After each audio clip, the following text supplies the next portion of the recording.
This is Rydo, and we're back to another live stream of Shadowverse. Today is Wednesday, October 20th. Let's hop in. We have a decent amount of news and games that have come out, so I think we'll try and rush through everything fairly quickly today, although we do that every stream, and we never actually do take less than 3 hours.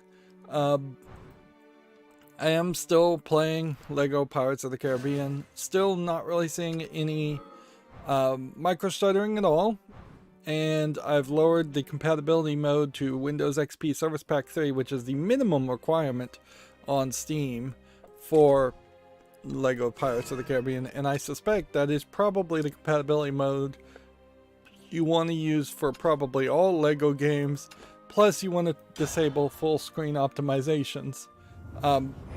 That being said, there still have been a couple of crashes over the journey of playing LEGO Pirates of the Caribbean and being close to being done, somewhere around 75% being completed, I would say, at this point. There have been some crashes. I've seen some hitching. There is definitely some polish that is lacking specifically for LEGO Pirates of the Caribbean compared to the other LEGO games. And storyline wise, like the Pirates of the Caribbean movies, I think are kind of not that good, and the LEGO telling of those movies is pretty awful because it doesn't have any voice acting when it really could have used it to explain what's going on, or it could have just had better pantomime and more gags in general.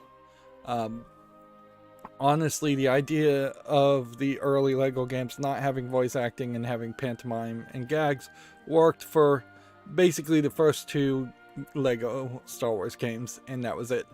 After that, it really should have been abandoned. And certainly had they stuck with that, then the like LEGO movies that exist now would be probably not successful, and it would be very weird. I'm intentionally sitting on gold and tickets because we pretty much, I think, have as much as we're likely to get for the effort in the new expansion. So we're just waiting for the next expansion, the midstream expansion to come out, so that we can start to see some new cards. See if we're in create card mode here. You can see first card we don't even have one of is a 3 cost 3,500 vial card. Then you've got 2 on this page, 2 on this page, 2 on this page, and that's it. So yeah, not really a lot going on as far as missing cards. Arena wise, I did qualify, so we don't have an arena entry. I misinterpreted when this was going to expire, so I finished this early, so that saves me a lot of time. So that means pretty much today we can just focus on whatever the daily quests are. And see, ranked matches, swordcraft. Do we want to trade a 40, or do we want to just play swordcraft all today? I think we just want to play swordcraft. Do we want to play ranked? Probably not. Like, what's going to happen here is that tournament that's happening right now will end, and then maybe we'll get some better guidance on rebuilding decks.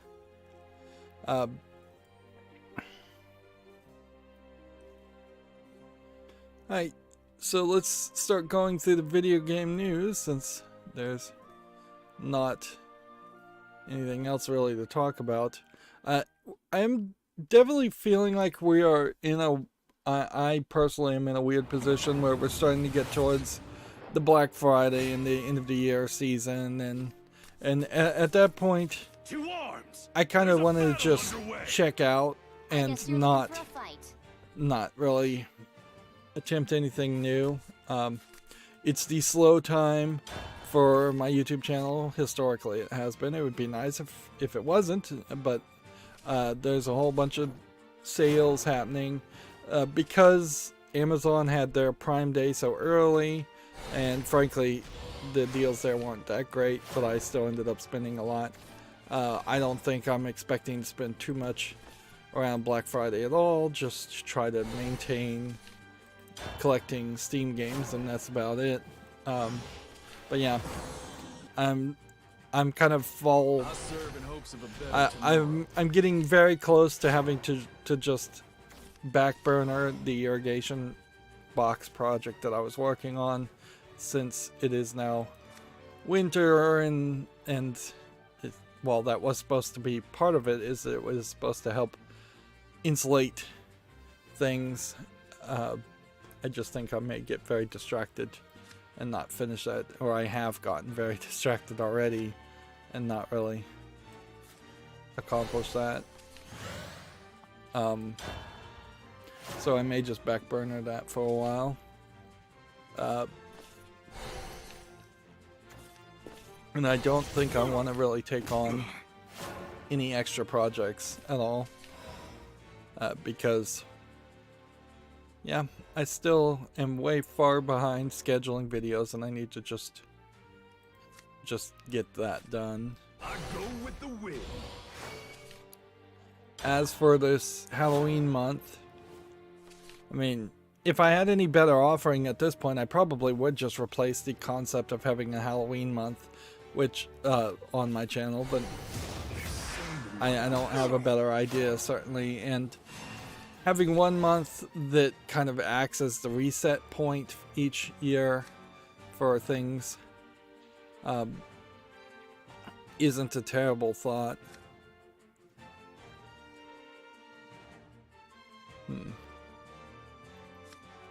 Let's see. This. And then this. Let's try that. Flank them. Well, this ain't ideal, is it? It's probably not too terrible a way to start.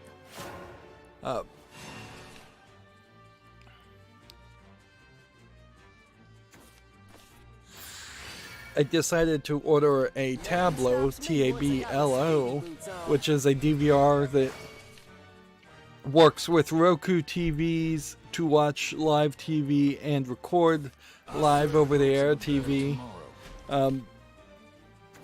effectively eliminating the need to pay for local channels on something like Dish or a cable provider, if you can get it to really work, and you really even need that. That is ultimately the real question.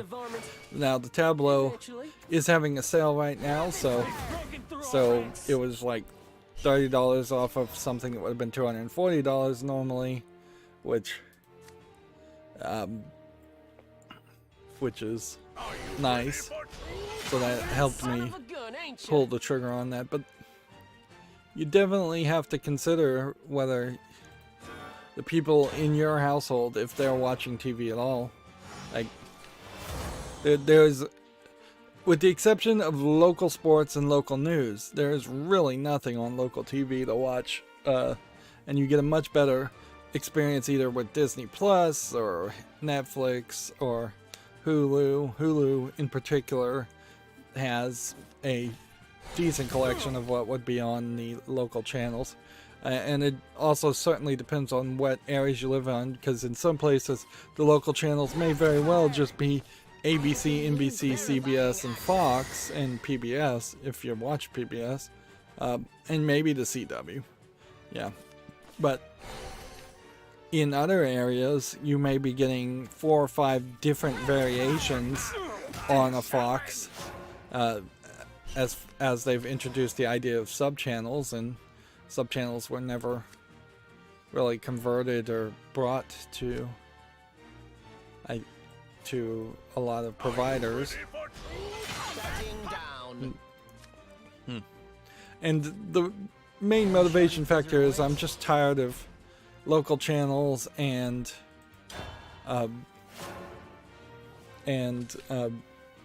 service providers fighting for carriage fees and blacking out each other and putting on obnoxious things, which is happening almost every single year on at least one or two channels. But the problem there is, even if you are getting the footage over the air, there's nothing stopping the local air provider from putting their propaganda on the over-the-air feed too. So, like, you still get these nasty fight. You get drawn into these nasty fights regardless. And yeah, for the most part, live TV is not really worth it. To talk about the Tableau though, theoretically you could get a lifetime subscription service for the life of Tableau as a business. I think you have a decent chance that will last for at least another 10 years for like $170. That may be $170 per device though, so otherwise you're paying like $5 a month or $50 a year just for the channel skipping feature and the not channel skipping, commercial skipping feature, and and later, like a week ahead scheduling. If you don't pay for anything on that, you start with a 30-day like taste, certainly, and then after the 30-day taste, it drops down to like the next day schedule and recording. Now, that may not really matter to you much if you are more used to the way Dish in particular does things, because Dish has their primetime anytime setup that records everything during primetime on all 4 channels anyways. And I would say the Dish Hopper still is kind of better, because if you have the newest hopper, you can have basically 6 things recorded at the same time, where the 4 tuner on the Tableau is only going to be able to record 4 things. The odds of 4 things being on at the same time though tend not to really happen that often.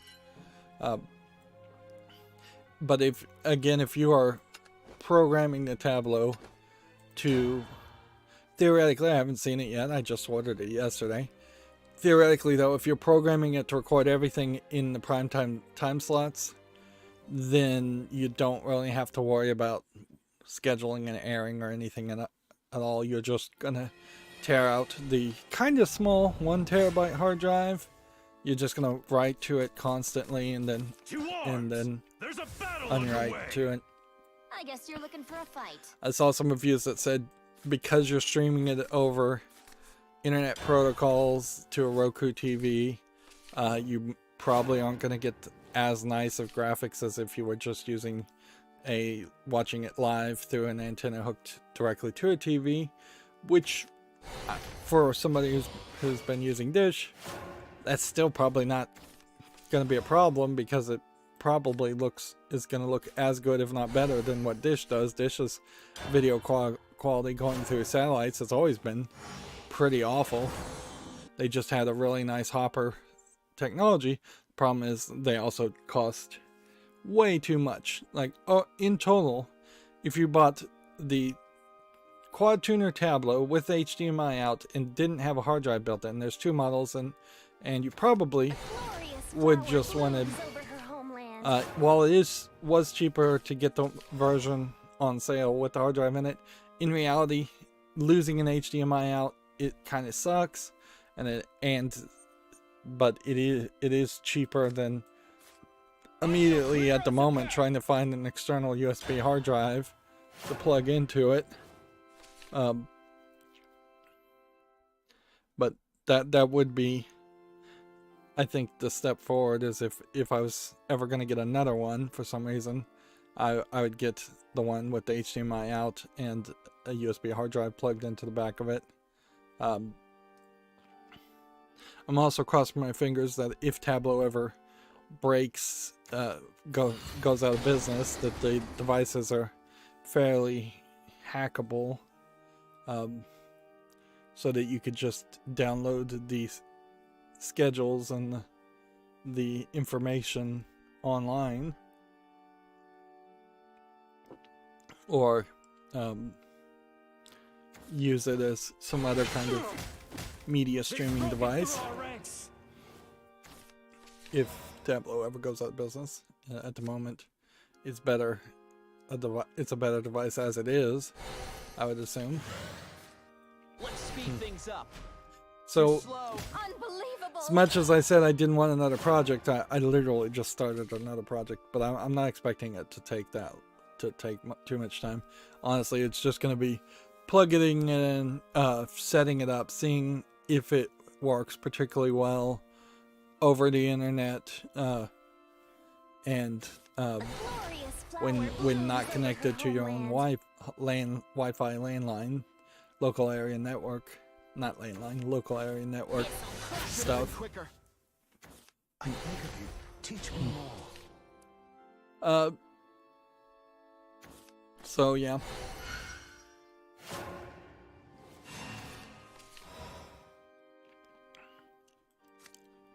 There's sadly not enough competition, and there is a hard push, certainly, to push everybody towards their own streaming services, and they're just running a scam, a bait and switch scam, basically, of, hey, you want to be a cord cutter and save some money? Good. Instead, get Netflix and Hulu and all these other things. Oh, we've raised the price on all of these, so now these, in total, to get what you actually want to see is more expensive, if not the same price, as just having a cable service in the first place.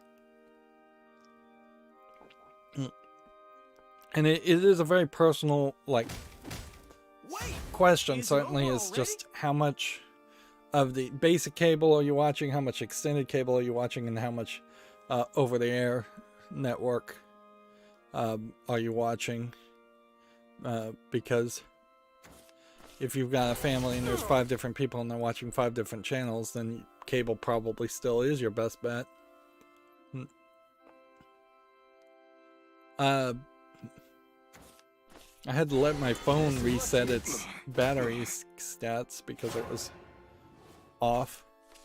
So I had to spend yesterday not doing anything on my phone, which led me to watching the Netflix kids movie Nightbooks, which I will give a quick movie review to say, yeah, I thought it was fine. Uncharted desert awaits. The twist, which I guess it's a spoiler to say there's a twist, was pretty predictable. It basically could have been one of 2 people. And I think that's kind of the main complaint I can make about Nightbooks. Like, a little kid watching the movie, probably wouldn't have anything to complain about at all, but older kids and adults are going to have a complaint about the story being fairly straightforward and fairly bad. It's based on a book, and I imagine in the book there's just better description and more writing, or it's just a kid's book and thus it's held to a lower standard. I need more fear, more terror. Let's see. Okay, we'll hold on to this, and this.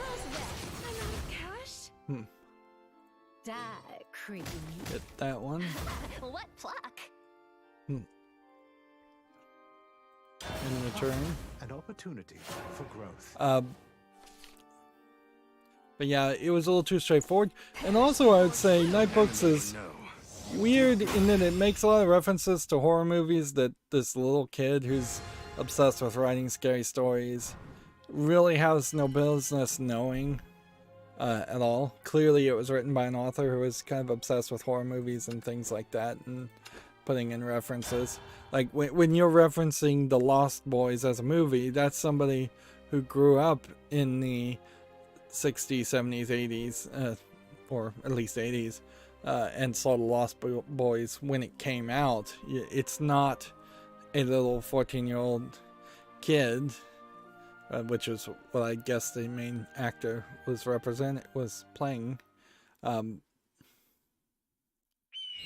Yeah, there's just no reason he would have ever even heard of Lost Boys.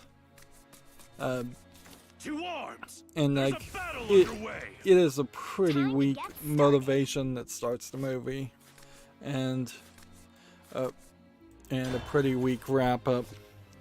What's really weird about it, though, is the visual effects team, whoever was in charge of the visual effects and night books, is just on a completely different page with the rest of the movie, in the sense that they basically made like a South Korean horror movie, and there are these cutaways when the kid is telling a horror story, and yeah, it's like really scary. And then there's a point where there's a CGI creature that they're fighting, and the CGI creature is incredibly scary. And then at the end, there's this giant main enemy creature, and it's way better decorated and way scarier than you would expect for this movie. So I can't help but assume that there was two teams, one making a really, really scary like Korean zombie movie, and then there was this other team that was just making a very simplistic kind of unenthusiastic kids horror movie. And I think one side there clearly probably was just given a job by Netflix to make some kind of horror movie or something to show off that's new for Halloween, because Netflix is trying to promote Halloween movies and horror movies and promote their more adult, mature horror movies, and they just had nothing for kids lined up at all. They're recommending going back and like watching Goosebumps from the old Nickelodeon Goosebumps series from decades earlier. Show me the limits of your will. Anyways, I said I wanted to rush, so there's really no reason to be talking about this movie. Lose yourself. Gametsu says the romance visual novel Suki no Kanata de Amasho show is coming to PS4, Switch on February 24th in Japan. So we've got another visual novel here, and another kind of great example of the different artworks and the different level of censorship that seems to be happening at Sony versus even Nintendo. Here you have a very tall section that is cutting off the legs of these characters, and you have a wide section here that's cutting off the moon. They've also, in the PlayStation 4, put the text directly over the legs of this character. So, it's not like you can't really see any pantsu, or as they call it in Japanese, or underwear. But it seems like they wanted to try and de-emphasize the upskirt nature that is kind of happening there. And then you have the reversible art, and it is completely the same. So it's clearly Sony limiting the packaging art. Also, of course, we have to talk about the Sony logo always taking up like the full like top of an image, where Nintendo Switch is taking a little bit less. What I find is kind of interesting is how big or how not so big the logos are.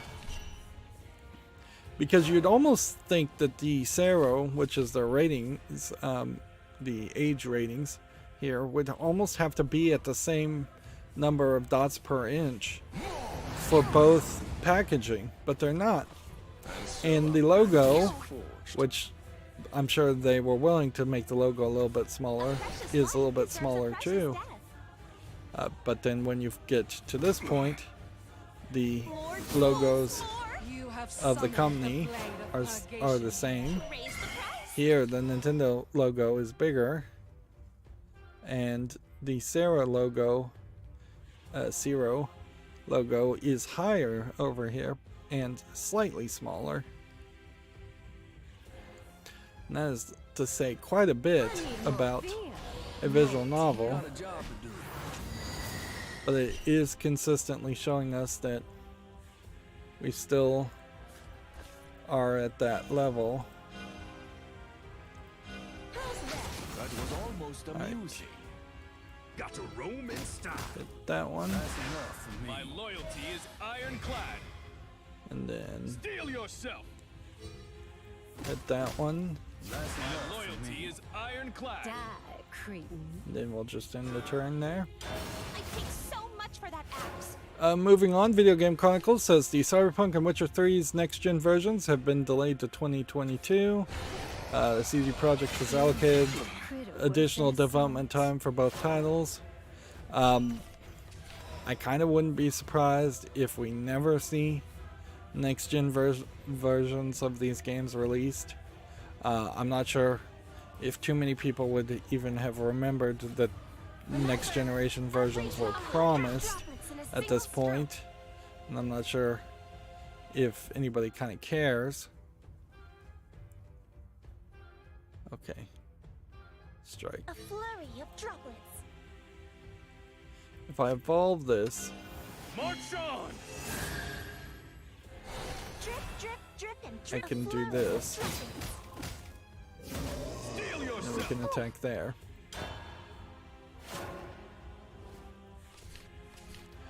Here we have a game called Howling Villages Echoes, which, And so our let's see what this looks like.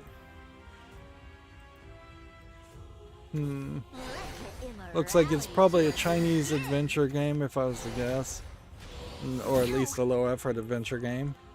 $6.99, English and Japanese, not Chinese. So yeah, I'll say no to that. Let's see. I'm gonna try and avoid redundant articles such as this. Who is this character? Is that supposed to be the character you were playing as? That's not what I remember him looking like.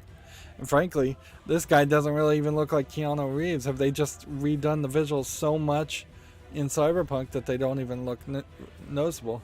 Meanwhile, Geralt of Rivia looks exactly like how I remember him. Yeah, the problem with Witcher 3 though is it's going to, I think, consistently try and have an experience that not too unlike Resolution in my right hand. the Skyrim series of games, in which they are just going to try to constantly add new versions of the same game. Today. Can we win here? Probably not. Are you Let's worth hit your weight in this gold? and this, this, and this.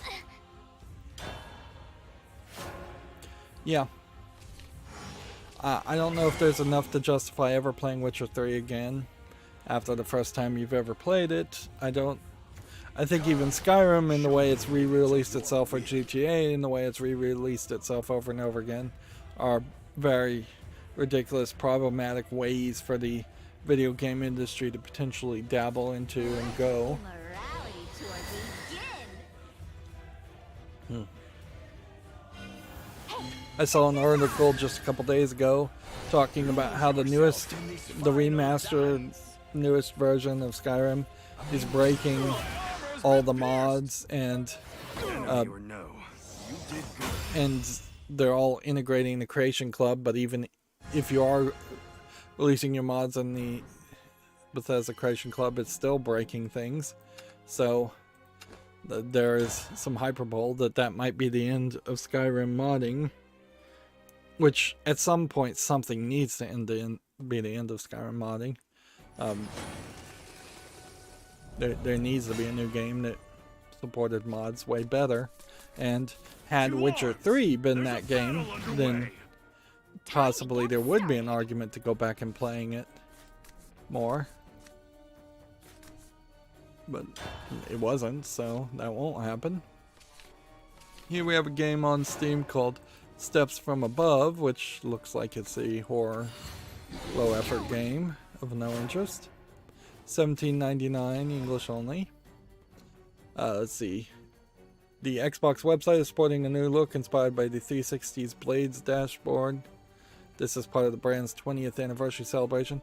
I think I probably covered this, but I was not paying anywhere enough attention to realize this was on their website and not some theme or update that was actually happening on the Xbox itself.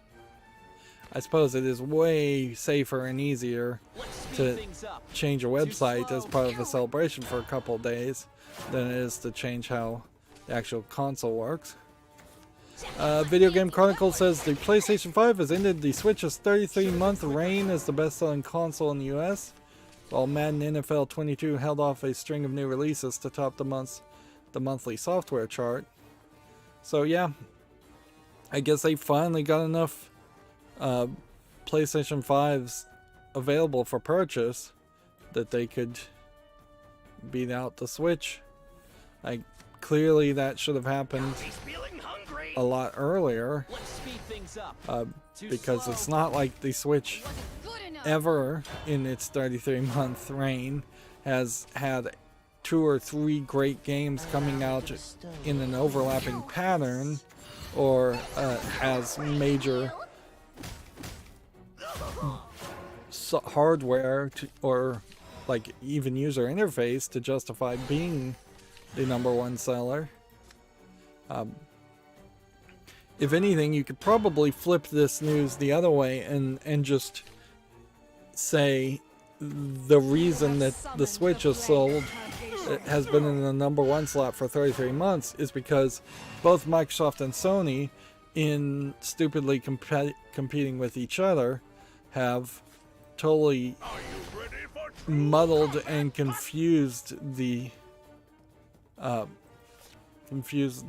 market to the point where it's a little difficult to know what to buy, and a lot difficult to know what you can buy, and there's too many things that are still available to buy from previous generations. I imagine you could go to a GameStop and you will be able to get probably you might be able to even find an original Xbox used for sale at the GameStop, but probably not. But you probably will be able to find a used Xbox 360, at least one, then an Xbox One, Xbox One X, Xbox One S, all used. You might even have some of the Xbox Ones in new formats too, and then the Xbox One X, I don't think is a series. I think it's just the best version of the Xbox One. Yeah, even I'm getting confused at just saying it out loud.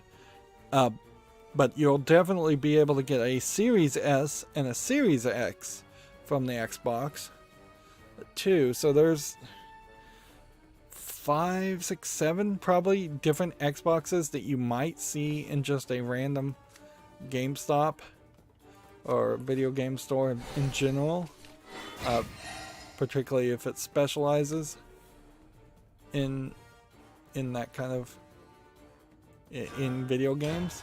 And then the PlayStation's a little bit better, but not much more, because you probably can still find, you might find a PlayStation 2, you probably won't find a PlayStation 1, but you'll probably be able to find at a random GameStop a PlayStation 2 used, or you might be able to.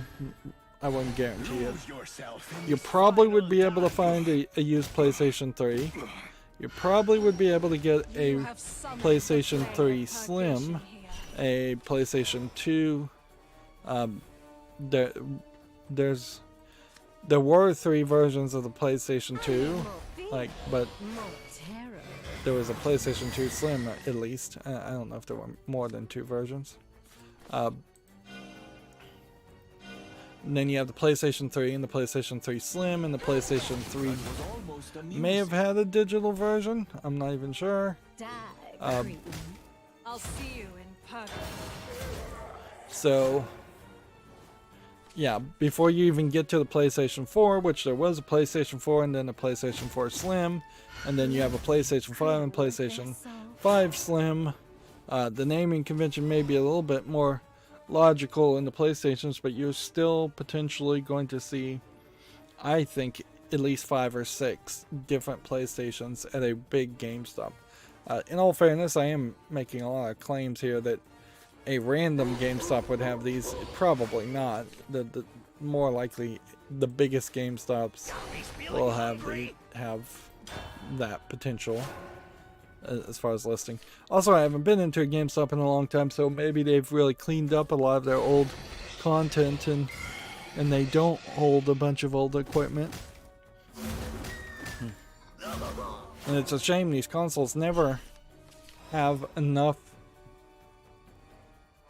They just don't have enough hard drive space to justify either speed or space to justify potentially finding an old Xbox 360 and trying to take a hard drive out of it or scrap it for parts.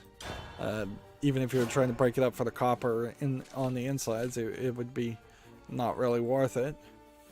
Nor are any of these devices particularly the best device you would want to use to try and hack and turn into like a retro machine or anything, when you consider the alternatives of a computer, a PC, or a RetroPie. If they had any value, they would have had a value during the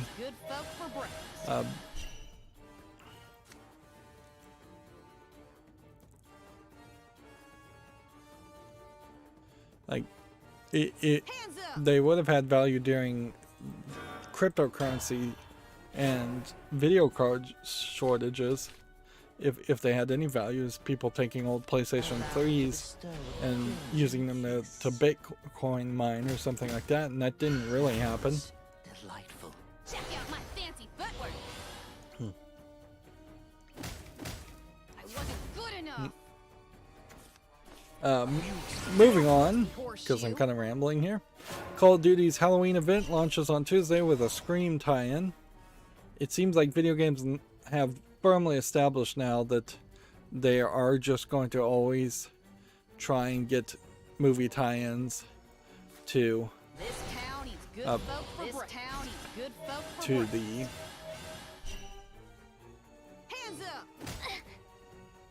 horror games out there, or the first-person shooting games out there.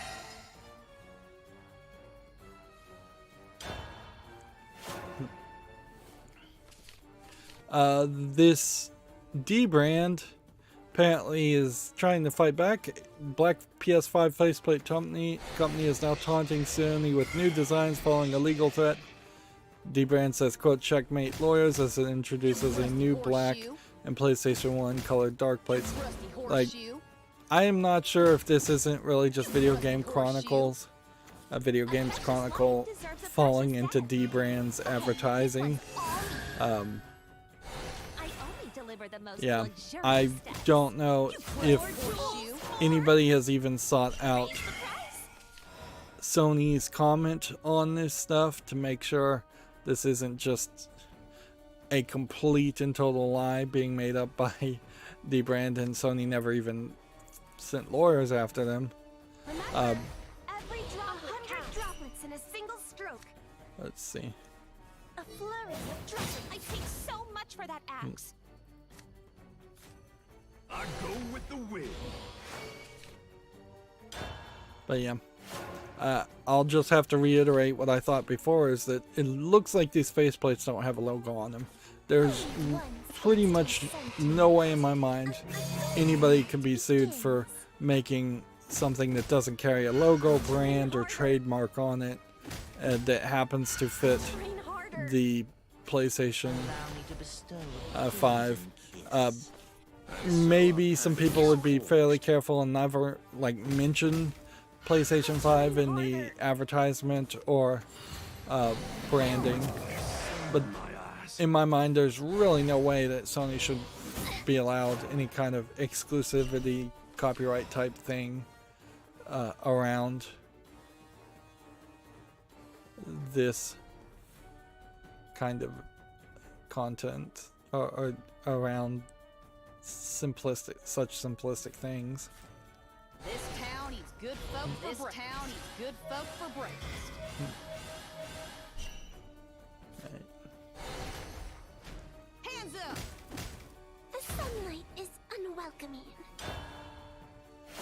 Moving on, Video Game Chronicles says Steam Deck will have a rating system that shows which games play best on it. Deck verified icons will let players see at a glance see which games work and which games need some tweaking. I assume that this is the idea of what they will look like as far as the logos. There is a website that already exists that kind of does the exact same thing, although it is specifically focused around the idea of it is specifically focused around the idea of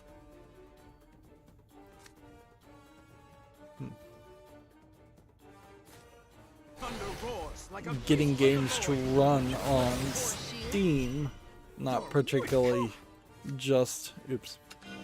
I don't know why I didn't evolve that first. Past is my only. You're weak. Yep, I would have had him down to 1 health at this point.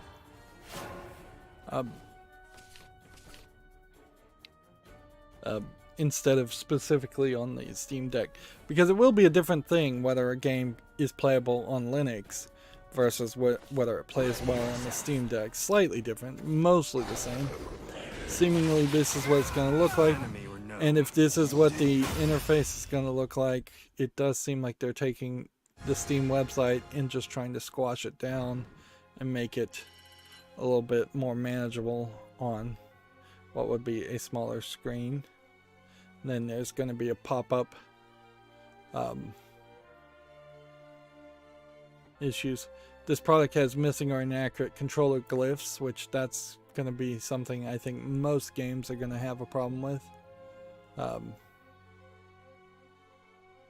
You have to use a touchscreen or virtual keyboard at some points.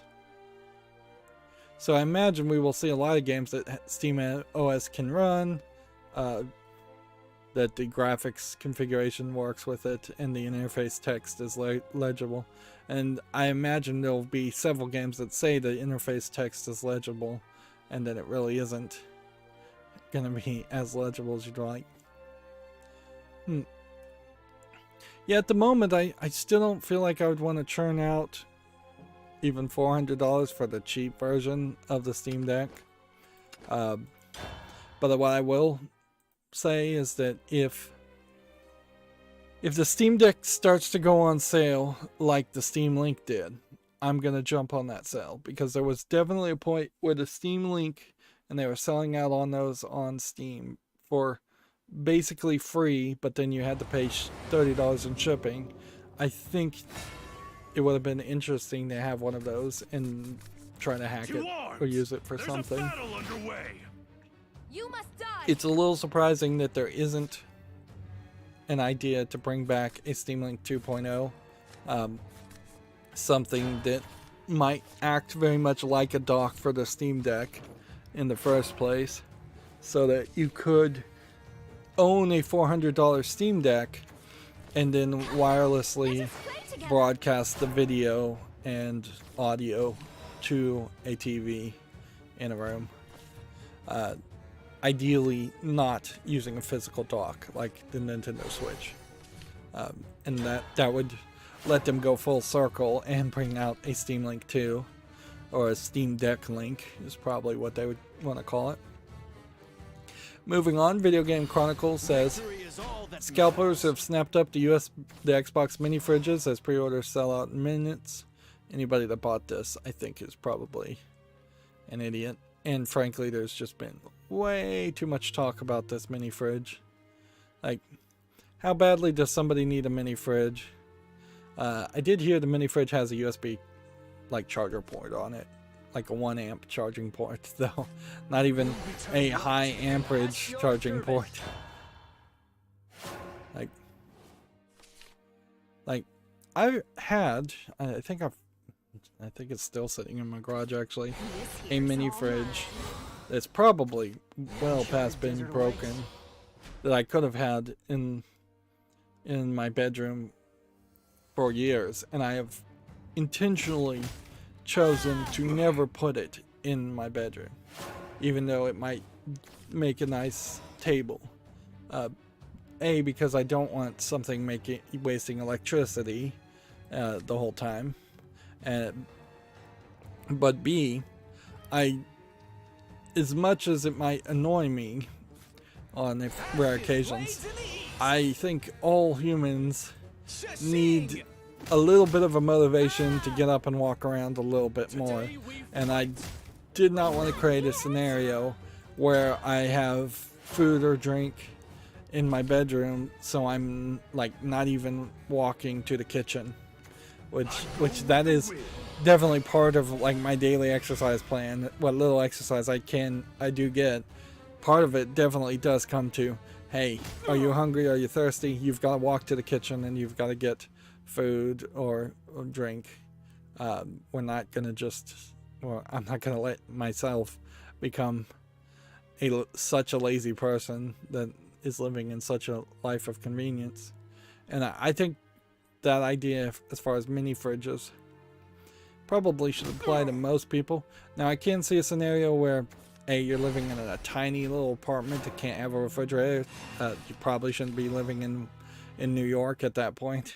That's about the only place I imagine you would run into that situation.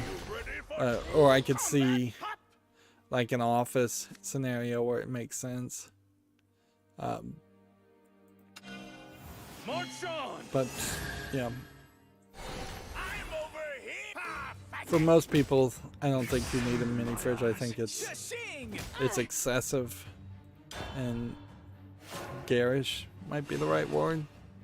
Gaudy, maybe, is what I'm thinking of. And you definitely don't need an Xbox One themed one. Moving on, Xbox has revealed plans for a 20th anniversary digital broadcast. The event will offer, quote, a special look back at 20 years of Xbox, but won't include new game announcements.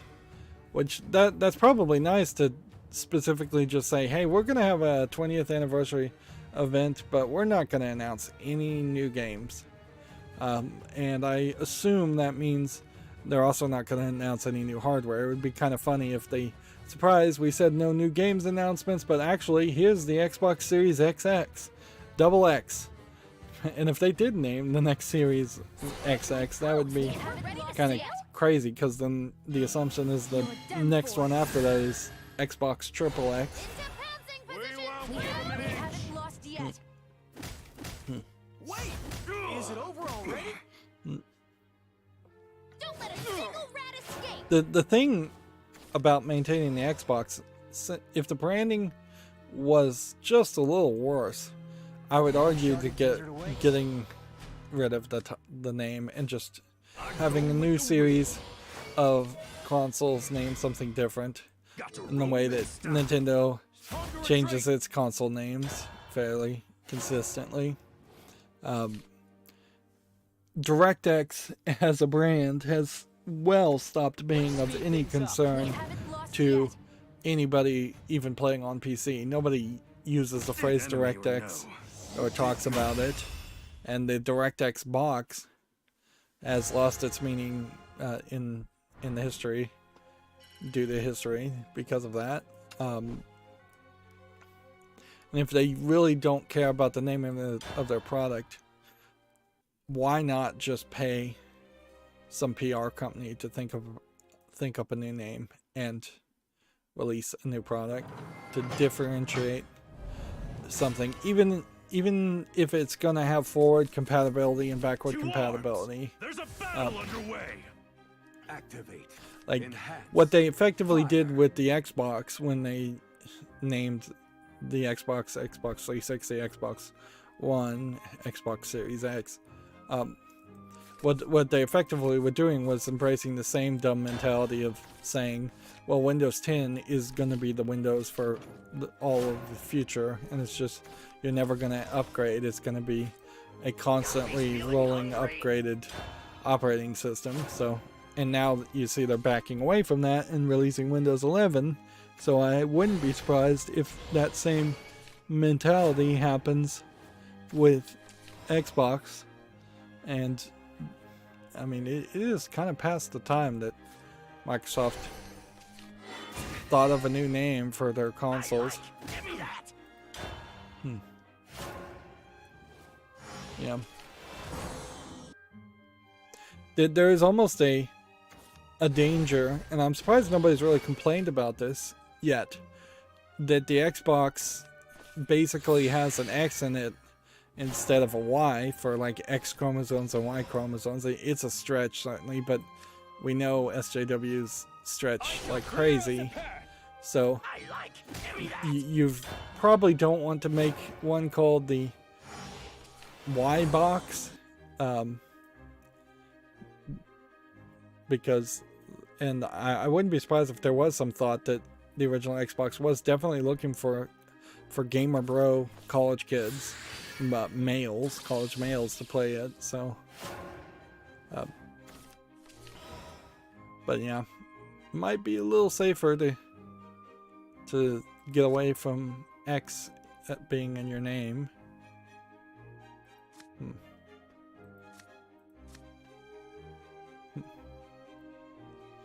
This will just end here.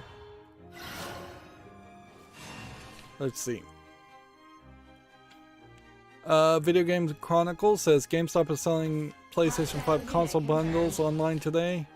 Update: online bundles have now sold out, but GameStop is holding an in-store PS5 event later this week. So, yeah, I think people are definitely going to try to get Xbox at PlayStation 5s this season, this Christmas. And I think a lot of people are going to fail. Witcher 3 has been rated for the PlayStation 5 and Xbox Series X ahead of its planned 2021 release, according to Video Games Chronicle.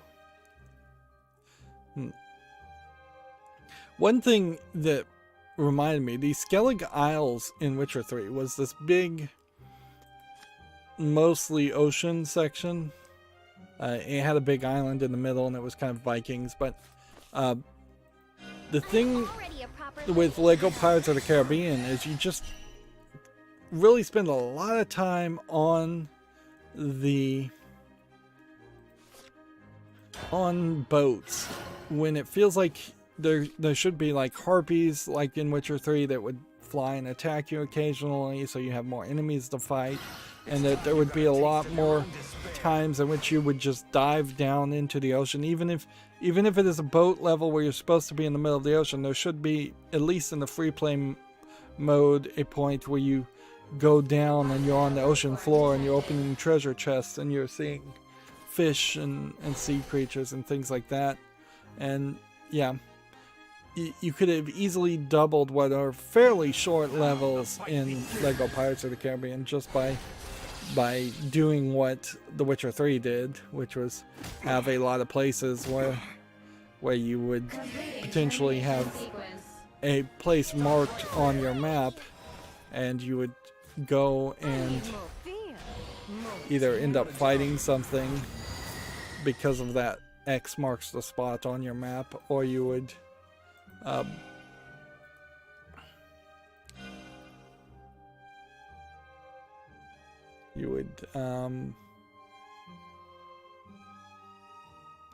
do we want to keep? I guess you want to keep this one.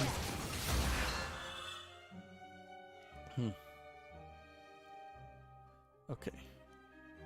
Die, cretin. Hit this, I guess. Loyalty is And then ironclad. March on! Harder armor! Steel evolve that yourself. one there and attack there, I guess. Sustained. But yeah, looking at some of these screenshots from The Witcher 3, like this character, you would have thought that a half lion, half eagle, hawk type creature like this, you would have thought that there would have been all kinds of games that would have taken that idea and brought it to other fantasy games and been copycatted like crazy. Like Witcher 3 was super successful and popular, and in what can only be described as an astonishing embracement of restraint, basically nobody stole any of the character designs or themes or ideas that were in Witcher 3. Or if they did steal those ideas, they did it in such a subtle way that nobody complained about it. Quite to the detriment of gamers, because after you'd played Witcher 3 and done even the expansions, I imagine there would have been a few people that still would have liked to play a little bit more of that style of game. Moving on, let's see. Video Game Chronicles says EA is launching a new first-person shooter studio with Halo's co-creator. Why am I mispronouncing that?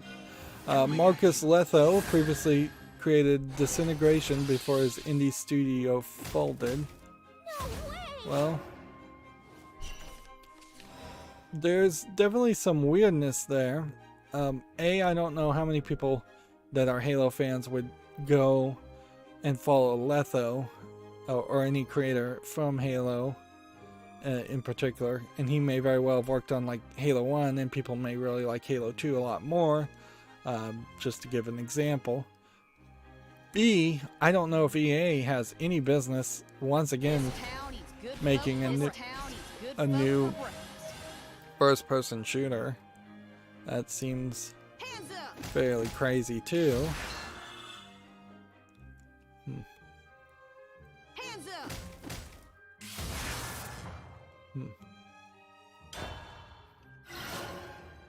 But ideally, I mean, you have to follow this kind of news with some hope. So ideally, you would hope that this is going to help EA go in a different direction potentially and stop microtransactioning people to death and stop making fairly redundant, repetitive, boring games. Yeah. Like, the problem with any company that has established a level of contempt against it, as far as a video game company or any company in general, is you can really only hope for two things. A, they get better, or B, they die. And that's not true. That's not unique to just companies. I mean, it's kind of true for people too, is that either you hope that they learn and act better, or you hope they are eliminated from the equation, aka missing, dead, or in prison.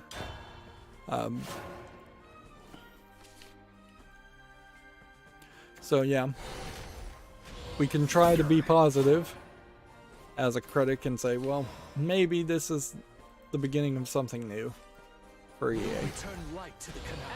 Maybe not, though.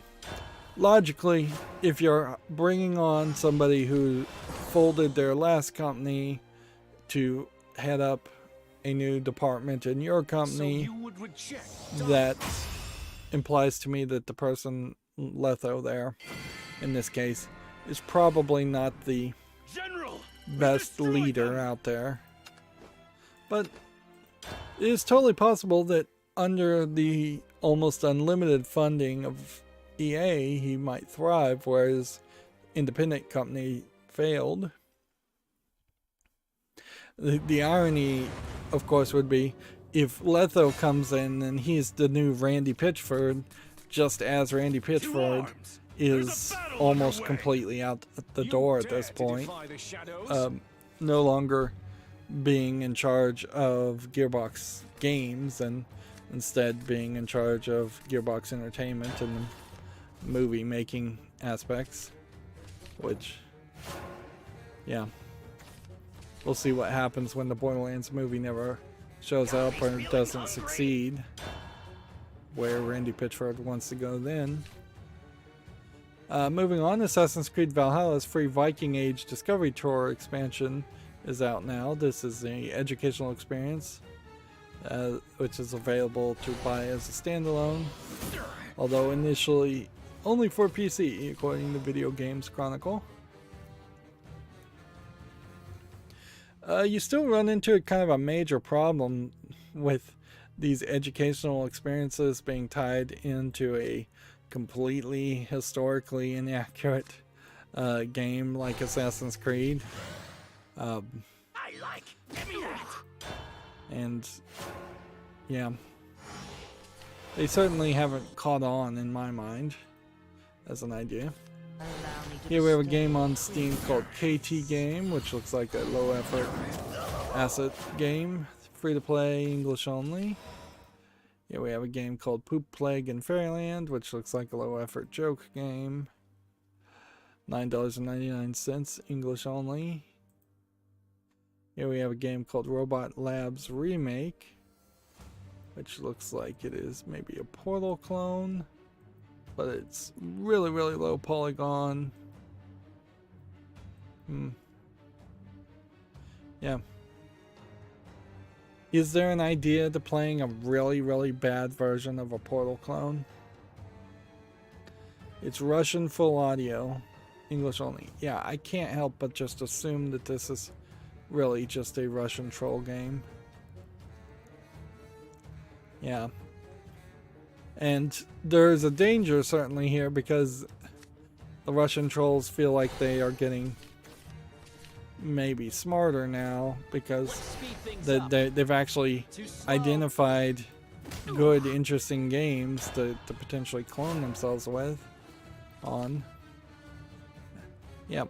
This may be a mile marker, so I'm going to put that game on the fall list. Not because they would ever make it to my wish list, but just because I'd like to see if it gets reviews and if other people ever give it a chance. I suspect the answer to that is no.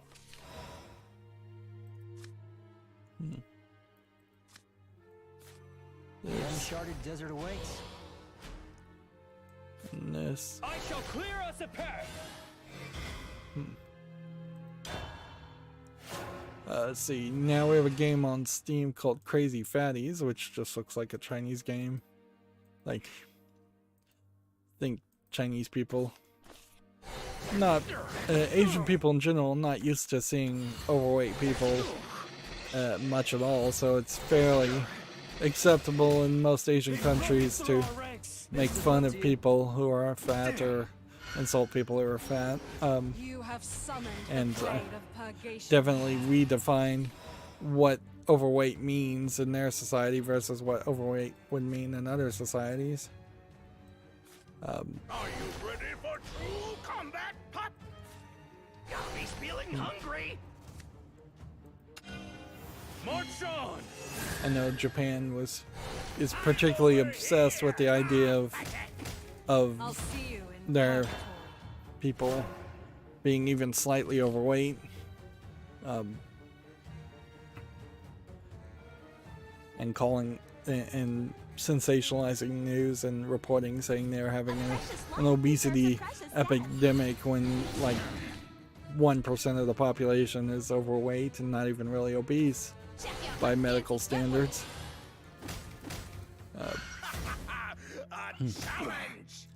Moving on, we have a game on Steam here called Reverse Defenders, which doesn't look like anything of interest.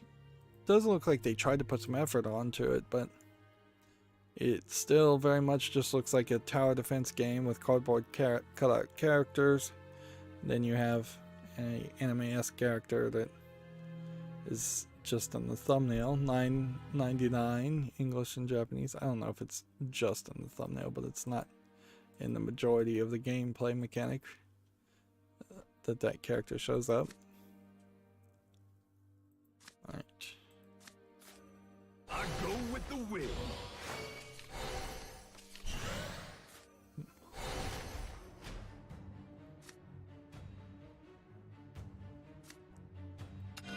see. One step closer to victory. The second wind got to roam in style. I like Good Give me enough. that. Let's see. What else? Here we have a game called Sprint Fantasia. Which is tagged as an MMORPG. And looks very visually polished and nice. Like it kind of looks really good. Although there is some weirdness certainly here in that you have like these little chibi characters and then you have regular looking characters. And then you have a completely different art style here.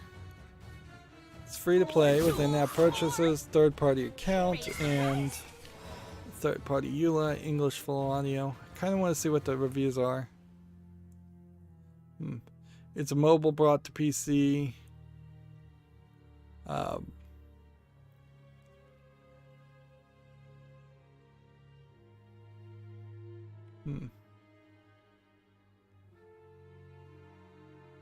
One of the worst games I've played, even for a mobile game. Auto button for everything possible. You can hit one button and clear dungeons without doing anything. That's actually the kind of games I like. I like to play. Didn't try to improve or change anything. Genuinely a mess. More confusing than any other game I've played. Seems also to be a mobile game, so all the controls are super basic. There's an analog that takes up an entire corner of the screen because of it. Would only recommend to people on acid. So yeah. Seems like people just don't like it. And yeah, I'll take their word for it. I mean, there's no reason to fight against that kind of negative reviews. Alright. I like Give me that. I'll see you. I pay so much for that axe. Let's see. Here we have a game called All Blocks Want to Be Stacked, squished together as one word. 99 cents, English only. Here we have a game called TriStar, which looks like nothing, for $8.49, English only. Can we win here?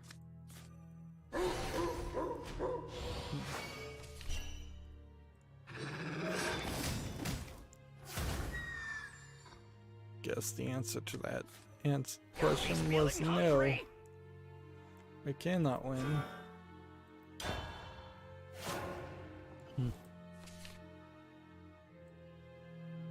Enemy or no, you did good. We're still struggling quite a bit to get victories. I think we've gotten one victory, and that was because somebody conceded at this rate. Yep. Oh, and I guess we should be playing ranked for the ranked matches.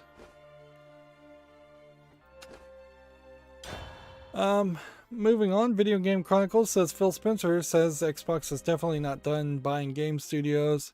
I don't know why anybody would think that they were. He's given every indication that they plan on at least addressing some of that. What's interesting here in this art is these are games that Bethesda owned when they joined Xbox. When you compare this to the way PlayStation 5 shows off its exclusives, there is about 6 games in PlayStation 5's lineup that they're highlighting and showing off. Bethesda, on the other hand, is showing no less than 16 games. And fairly big games, too. Like, you might be able to dismiss Hellblade and Evil Within, heck, even, I think this is either, no, this isn't Far Cry, it's, yeah, I can't even remember the name of it.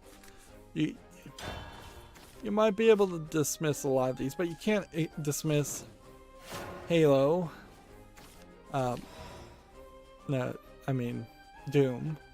You can't dismiss Wolfenstein. You really shouldn't be dismissing Dishonored, or Far Cry. Some of these are not actually Bethesda properties on second glance. So you would kind of have to separate some things out here, like Minecraft and racing and Halo. But yeah, when Microsoft can show off 16 games compared to PlayStation 5's 6, that's a problem. And that's just the tip of the iceberg, really, because I think Bethesda's back catalog and Microsoft's, the companies that Microsoft now owns, back catalog probably could lead to a whole decade of remakes, remasters, and just continuations of a lot of interesting products, or at least attempts at new products. Whereas you have the opposite situation with Ubisoft here, where Video Game Chronicles says a decade late since the last game, Ubisoft has finally greenlit a new Splinter Cell game, sources are claiming. So yeah, Ubisoft has been sitting on Splinter Cell as a concept, a fairly popular game series, for over a decade. They've been squandering that when they could have at least made remasters and re-releases of old Splinter Cell games. Things I do for fashion. Let's see. Video Game Chronicles says PlayStation 5 consoles will be on sale at Gamestop stores on Friday. Bundles will be available at selected physical locations later this week. So, it does feel like Sony has tried really hard to get consoles to storefronts. And I have to applaud them for that. I know I've seen Walmart's gonna try and have like a Black Friday every Friday in November, but by the things I'm seeing and the response I'm hearing, it seems like this is going to be a particularly bad Black Friday. A lot of people aren't going to have money, and maybe they'll be a little bit wiser and not waste the money on gadgets that people don't need, but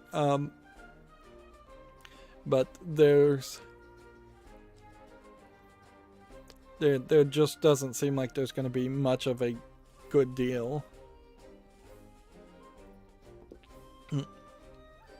And it's worth mentioning that Black Friday has become a scam for at least the past 5, maybe even 10 years, where TVs to get people lining up and coming into the store are like custom model TVs that are made much cheaper and less quality.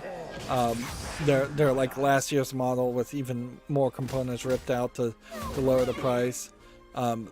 They're designed to basically be a bait and switch compared to what you would expect to see any other time during the year available for purchase.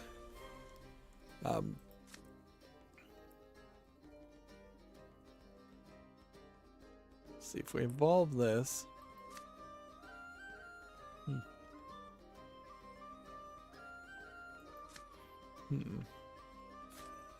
Guess what you want to do is this. And then I guess you want to evolve this. I'll save you all. And then I guess you want to play this. Blades in the east.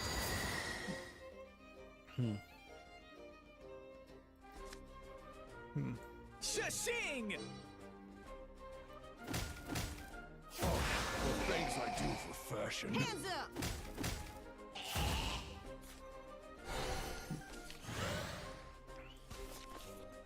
No one gets past me. Yeah. Moving on.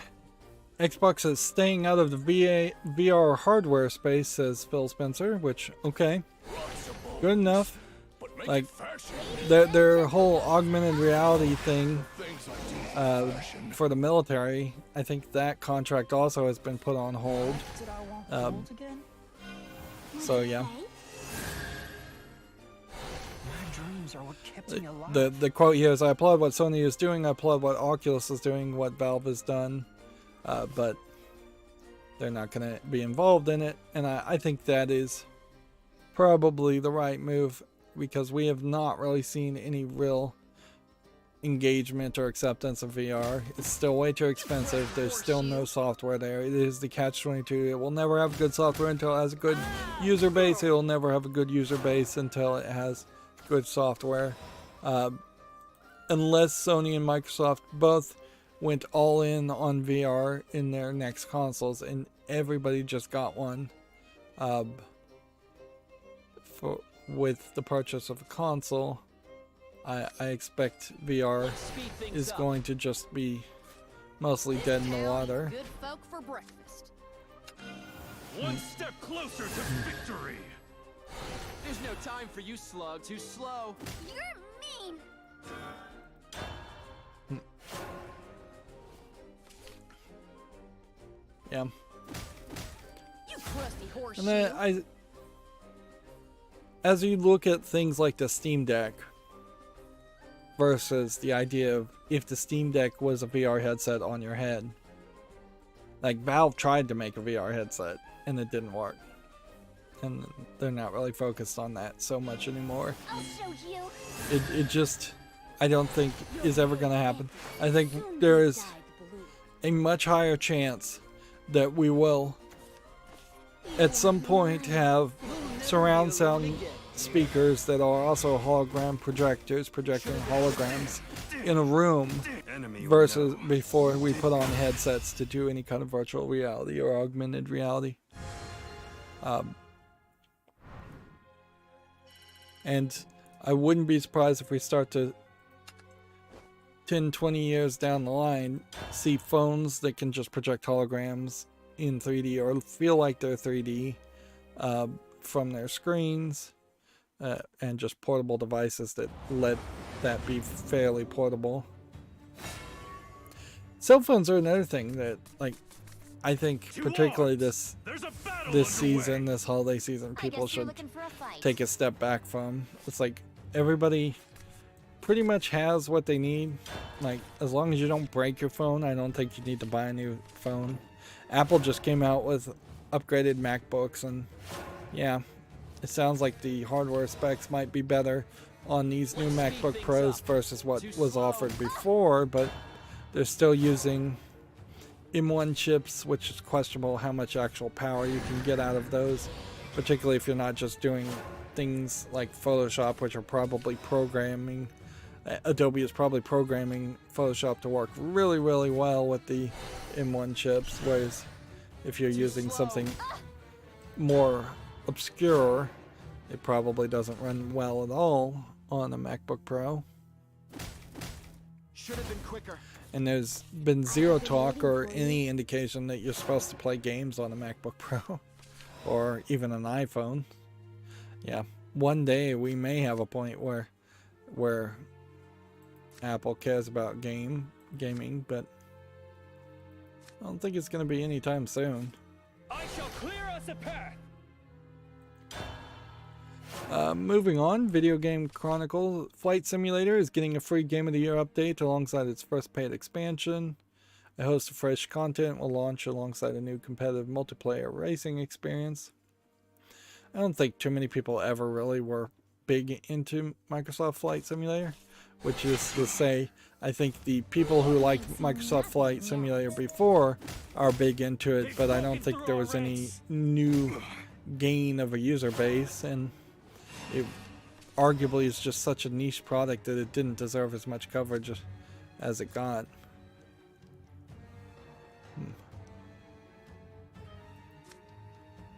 Let's see, guess we'll play this. And then this. Let's see. Video Game Chronicles says Microsoft Game Pass subscriber growth missed the Microsoft's annual target. The number of paying members increased by 37.5% during the company's last fiscal year, but their target was 47.79%. So either they intentionally set their target very high so that they could fail and reset expectations, or the pandemic wrecked them, which they could also blame that, certainly, or they just were bad at their business. It definitely would make some sense that there really isn't a lot of reason why you would 100 droplets in a single specifically be a new subscriber to Microsoft Games A Pass. flurry of droplets. Why are you in such a hurry? Right. And see, when you look at this image, yeah, you've got Double Fine Goodbye, owned by Inevitable. Microsoft, Minecraft owned by Farewell, Microsoft. Ireland. I'm not sure Releasing if limiters. this game, which people Won't have be long per- now. particularly forgotten about, I'm not sure if this even came out of Get early used to this access. rain. I don't think that's owned by a Microsoft company, Delta Cannon, and I've try forgotten the harder. name of it. And then I think this is Total War, Hopes of a better tomorrow. and that's pretty niche, and my Flight Simulator is pretty niche. Honestly, when you look at this lineup, this is pretty bad compared to the PlayStation lineup of first-party titles or exclusive titles, because every single one of these games is in a niche category, whereas you would want more of a broad appeal for a product like Games Pass in particular, because of the fact that you're offering a lot with the Games Pass and not just some small exclusives. This ain't ideal, is it? Like, I don't think you get any exclusives with Games Pass. Let's see. Here we have a game called The Last One Month, Verifying access. which looks like nothing of interest. Looks like it's just a top-down MMO. Online PvP, English, Korean, Japanese. Looks like it's positional placement, turn-based. Here we have a game called Undying, which is rated very positively. I think I had heard about this game, but maybe not. Yep. Surviving a zombie apocalypse seems like it's maybe a bit more narrative focused. What's funny here is it's kind of low polygon while not looking like a lot of the other low polygon games. It's doing an effort to try and find an art style in between the two. This is early access, English, Chinese, and Japanese. I'm going to put this on the fall list. Single player only. Yep. I guess the real question, though, it's kind of like a son raising simulator, which usually they make daughter raising simulators, but Are you ready for true This world is filled with mystery. yeah, it does seem like there's Who'll be my a secondary mechanic in the gameplay Are you worth where your weight you're in gold? This is strange reading. trying to take care and heal Unbelievable! and keep this kid alive. What's funny though is even if you see Within the helix. this kind of low polygon art style or something like this, you have to assume that this is the final presentation form and that you're not going to come out of early access and the graphics are going to look way better. If anybody ever tried to do anything like that, that would probably work really poorly for that company. This town needs good folk for this town. Just because, folk for break. like, people who would have played the game in early access mode would have felt betrayed if the game looks way better I ain't dead when yet. it's out of early access mode. Yeah, I've lost. Like, Hands up! you hit this, you hit this. Hands up! You crusty horseshoe! You crusty horseshoe! Unless I had something that could do 1 damage to everything. Which I don't. Here we have a game on Steam called Girl Agent, which looks like it's probably a low effort first person shooter, top down twin stick shooter really. I'd say more. Definitely looks like they're just asset flipping some splatter anime style girls. And the actual game in the background looks like nothing. I wouldn't be surprised if this is a Chinese game. $2.09 English and Chinese, yeah. Next we have a game called Ooze Redux, which looks like a NES game. So I'm not interested. $10.04 English only, single player. Yeah, nothing there of interest. Same is probably true for Hammer Time. $1.79 English only. Same is probably true for Spice Shifter, which looks like more of a neon pink maze dungeon crawler, like Quake clone, Doom clone. $5.99 English only, no to that. Here we have KSTG, which looks like it's a fantasy MMO game. The screenshots are particularly blurry. It's single player, $5.99. Yeah, I think this is probably closer to an asset flip game than it is a finished, polished product. And it's a little unfair, but I kind of feel like if you're going to make a fantasy game like this, you need a fairly high amount of publishing budget and advertising budget just to tell me it's a game worth my time. And being called KSTG, I have no idea what that's supposed to stand for. Oh, it's Night Saves the Girl, they say in the description, if I actually read the description. Yeah, that's pretty low effort. Here we have a game called Animal Match for $4.79 English only.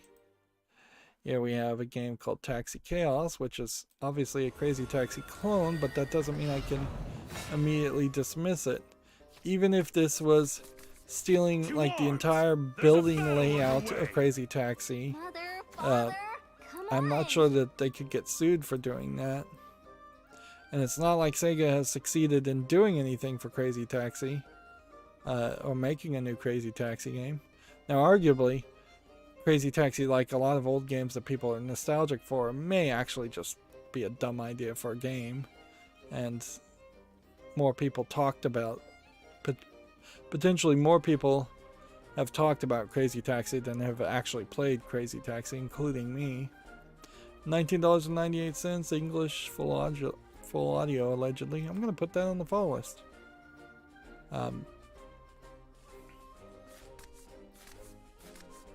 There might be something there. This is the first game from this developer, if that means anything.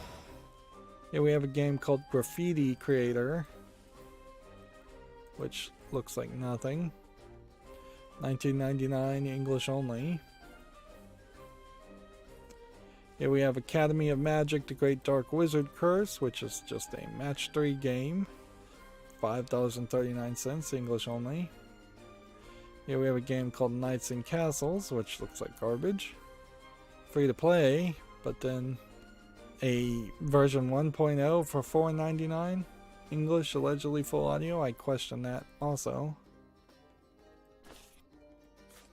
Got me feeling hungry. Here we have a game called Demon Runner: The Forsaken, which looks like a garbage precision platformer. $1.99 English only. Here we have Search All the Animals, which is just a hidden object game for 59 cents with a whole bunch of languages claiming full audio in every language that they claim to support, which is about every language there. Here we have Christmas Slots from Boogeyman Games Studios. This is the developer, I think, that was flooding Steam. Nope. They are flooding Steam with garbage games, but it's not the developer I was thinking of. Yeah. And we could potentially build up a list of bad game developers if they do this. Or you could say, ignore this creator. So, yeah. This guy has like 15 followers as a creator also. Which that's maybe not that big of an insult, because I doubt very many people on Steam are following creators anyways. But yeah, my hope is that at some point in the future, ignoring a creator pops up a bit of a warning or something, so I can just immediately dismiss games from those kinds of creators, because they are pretty much a waste of time. Who will be my victim today? Are you worth your weight in gold? I like it. Give me that. Next we have YouTuber's Life 2, which is mixed reviewed. I would argue that YouTuber's Life 1 didn't come out that long time ago. It's $29.99, English, Spain, Spanish, French, Italian, German. Yeah, 1 came out in 2017 and is rated very positively, mostly positively, at least 76%. So the fact that the sequel is out and it's mixed reviews means they probably backslide in quality. And here we see PewDiePie being depicted in the game. And honestly, in 2017, I wouldn't be surprised if the reason why YouTuber's Life is even rated as positively as it is because a bunch of fans of people like PewDiePie were voting the game up and memeing on it. We may have hit a point where kids have realized that being a YouTuber is not a real job and not an ambition you really should have. Wouldn't be surprised if we start to hear a lot of kids deciding to go into nursing and becoming doctors and things like that, medical fields. Although maybe not. Here we have a game called Blood and Zombies, which I don't know if I want to immediately dismiss this as an acid flip zombie first-person shooter. Like, some of this kind of looks good. Like,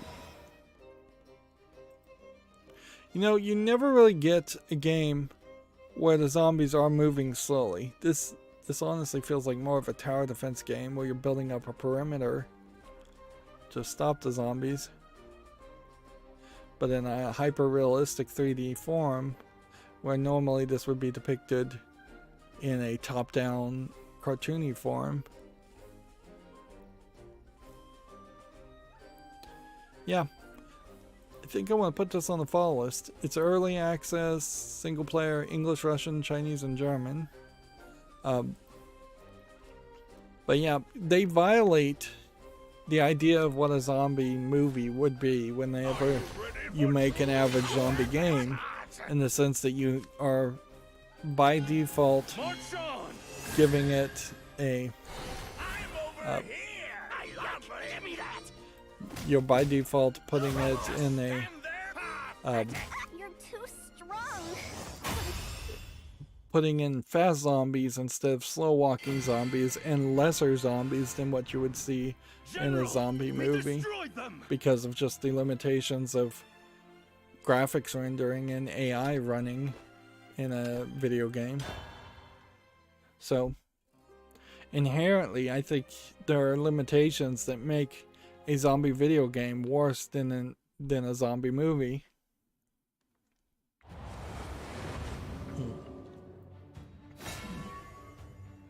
And I know video games are trying to address that, but they're not really trying to address the slow-moving zombie element of that. They just try to put more zombies that are fast-moving in their games. Moving on, we have Inscription. This is 96% positive with 797 reviews. This is a game made from the creator of Pony Island, which I purchased that game and never actually did cover it, as this Daniel Mullins Games likes to apparently make games that are subversive of what you would want. He also made the Hex, which I think was lesser received. Pony Island is overwhelmingly positive. Let's see, did he make anything else? No. So this is basically his third game on Steam. It looks and feels a lot like a card game when you look at the screenshots, but then there's also kind of a narrative element when you walk on these board movements, and then there is an escape room element where you're actually trying to escape the room. There's kind of a horror element to it. There's puzzles and secrets, and I watched Jesse Cox and Giant Bomb both cover this game, and I would venture to say you shouldn't watch anybody cover this game at all. Like, if you can put up with a card game, which is a fairly simplistic card game, and you don't mind taking breaks from the card game to do some other simplistic puzzles and have an overarching almost narrative, there seems to probably be a roguelite element too. I think Inscription is for you, and that's probably all you need to know to go ahead and buy the game. If you liked, Check out my fancy footwork. I don't know if you'd really compare it to the Cat Lady, but what I was going to compare it to was Hand of Fate. I think you're going to have a fairly similar experience, except for Hand of Fate had action sequences. Loop Hero, a bit of a different experience as far as a game. Yeah. And more like this, really not offering Hand of Fate either. Regardless, for me, this meets the requirements by far. It has more than 30 reviews, so I'm going to put this on the wish list. If somebody wanted to gift me that game, I'd be more than willing to play it earlier. Although, I don't think I can really promise too much these days, as I'm not particularly doing a great job of making content and getting it out anytime soon. Yeah, I am definitely holding my tongue a little bit right now, as far as just, it doesn't seem like a lot of people are watching my YouTube channel for the Halloween events. So yeah, I'm not surprised really, but it always sucks when I try not to pay attention to a lot of that stuff, but it sometimes does get to me that there's just 0 views in 24 hours happening for my pre-recorded content. But I don't want to rant and complain, so I'm gonna move on. Here we have a game called Into the Pit, which looks like it's kind of a Doom artistic style roguelike game. I think we've looked at this game, and I may have even dismissed this game, but I'm going to put it back on the follow list. It has 30%. I don't even need to put it on the follow list. I need to put it on the wish list. I might opt not to ever buy this game, certainly, because it doesn't really feel like the kind of game I would want to play. But yeah, it's on the wish list now, so I'm gonna leave it there. $14.99, bunch of languages. Are you ready for true combat? That was almost amusing.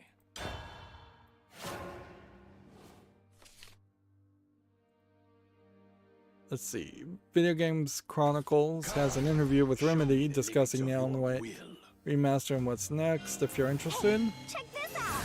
Apparently, Destiny 2: The Witch Queen will charge separately for its dungeons, angering fans. The 3 upcoming dungeons will not be included in season passes either. If you bought the ultimate version, the deluxe digital deluxe edition of The Witch Queen, you'll get all 4 seasons for the next year, and 2 dungeons, and the 2 dungeons.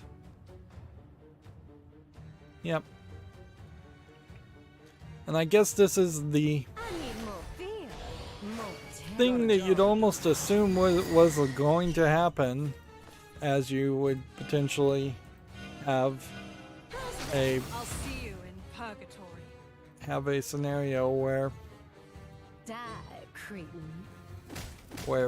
a game as service is running out of its fan base, and so it's needing to make or wanting to make more money on the remaining people still playing Destiny. Loyalty is ironclad. And almost certainly that is what games as services were always going to turn into, is that as soon as it stopped being profitable, they were going to change the game drastically and demand more money for less. Worth their salt. There have been some long-running games like World of Warcraft, for instance, that have not gone in terribly in that direction, but most of them either just stop making content altogether and give up, or they do end up I need more beef. costing More Got a terror. job to do. and charging way too much. Die, cretin. Loyalty is ironclad. Loyalty is ironclad. Let's see. Gamatsu says Hot Wheels Unleashed DC Supervillains Racing Season begins November 11th. The Batman expansion launches December 2nd. Critter worth their salt. I really wish that this Hot Wheels Unleashed was a little bit better of a game so I could recommend it, but really can't at the moment. Okay, what do we want to do?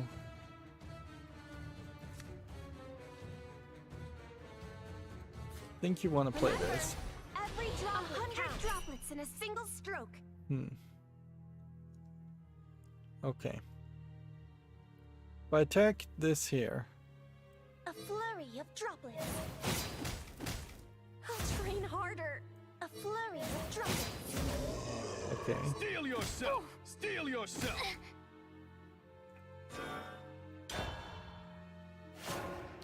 I guess that works. Let's see. I think we already talked about this. Square Enix trademarked the Divine Force, and Hamster trademarked Console Archives. Super Smash Bros. Ultimate version 13.0 update DLC Challenger Pack 11 Sora is now available. Some of this might be old news. Babylon's Fall closed beta test phase 3 special preliminary broadcast is set for October 23rd. Demon Turf launches November 4th. We'll have to look at this game because I don't recognize it. Okay. This town eats This. good folk for breakfast. This town eats good folk for breakfast. Okay. What now? I guess you're One involved. step closer to victory. I ain't dead yet. Hands up. There's nothing to fear. Steel yourself. Yeah, let's see what this Demon Turf is. Kind of a flat cardboard cutout game. It looks like in the cutscene. Begins. So you're platforming Rusty horseshoe. as kind of this flat cardboard character that can turn Rusty into horseshoe. several different characters. My armor has been pierced. I'm not sure that I trust that there's much of a game here and that this isn't just somebody in love with this art style. But if there is a game here, I mean, you might be seeing something very similar to a Mario 64 style platformer. I don't know if there's actually like collectibles. There's more characters you talk to. That's one of the things about Mario 64 that I guess people easily overlook, is the fact that there's barely anybody you even talk to.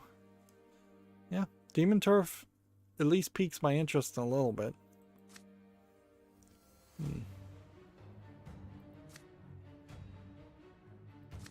Okay.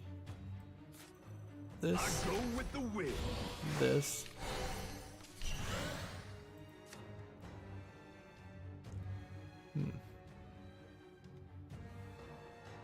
This.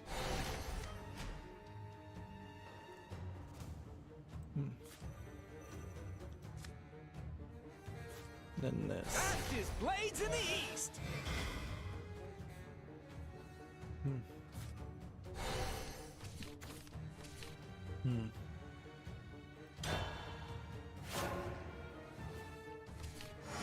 Let's see. Gamatsu has Sherlock Holmes Chapter 1 Detective Gameplay trailer, which apparently is not linked here. I'm the most fabulous Interesting. demon of them out in the way. You'd expect there to be a video, but it's just a link. Interesting. Well, it's not really worth it. We're trying to get through things. Xbox Game Pass adds Dragon Ball FighterZ, Age of Empires 4, and Alan Wake American Nightmare and more in late October. Apparently they're also adding The Forgotten City, which I think is way more important to talk about, or Into the Pit, which is kind of like brand new games or nearly brand new games. I don't even know what Backbone is as a game. I guess check out this Gametsu article if you're interested. I'm trying to burn through the news as quickly as possible today, because I know there's a lot. And what constantly has been happening for the past month or so is, since my insomnia is making me basically wake up in the middle of the night and then fall asleep almost instantaneously after I stream, I'm never finding a good time to really accomplish too much else. I can do a little bit of recording in the middle of the night, but that's about it. Gametsu has an article here. Cassette Beasts confirmed for Xbox Series, Xbox One, Switch, and PC. Adventure Battle Transform. To arms! There's a battle underway! The idea of monsters based on cassette tapes is a little bit old-fashioned, because then you have to explain to kids what cassette tapes are. But I mean, it's as old-fashioned as Monster Hunter, where the monsters could be created out of CD-ROMs discs.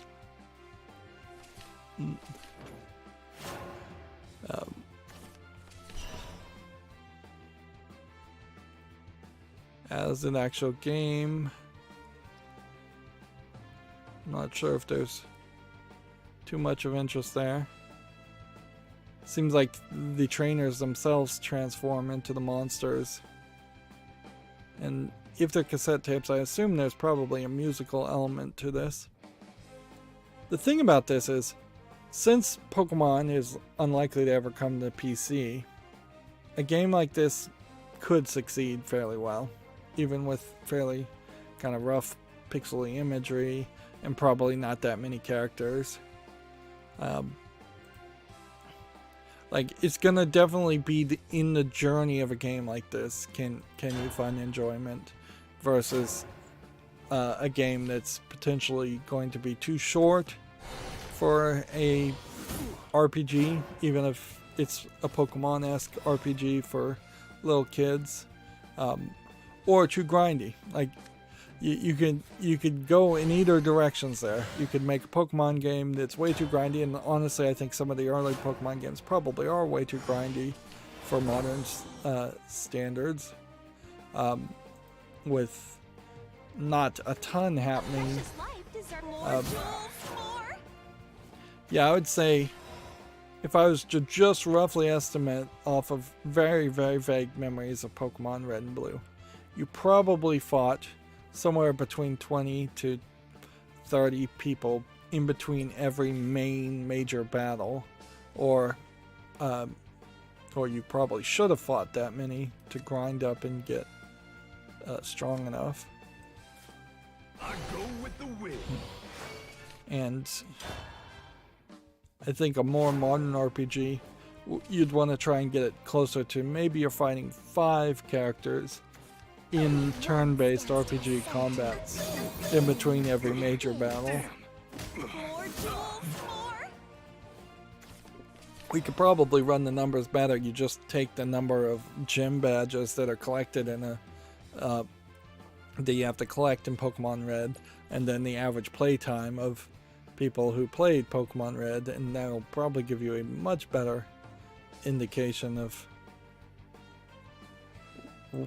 how many people you're really fighting Combat, pup. per gym badge, or how much time you're at least spending per Got to roam in style. gym badge.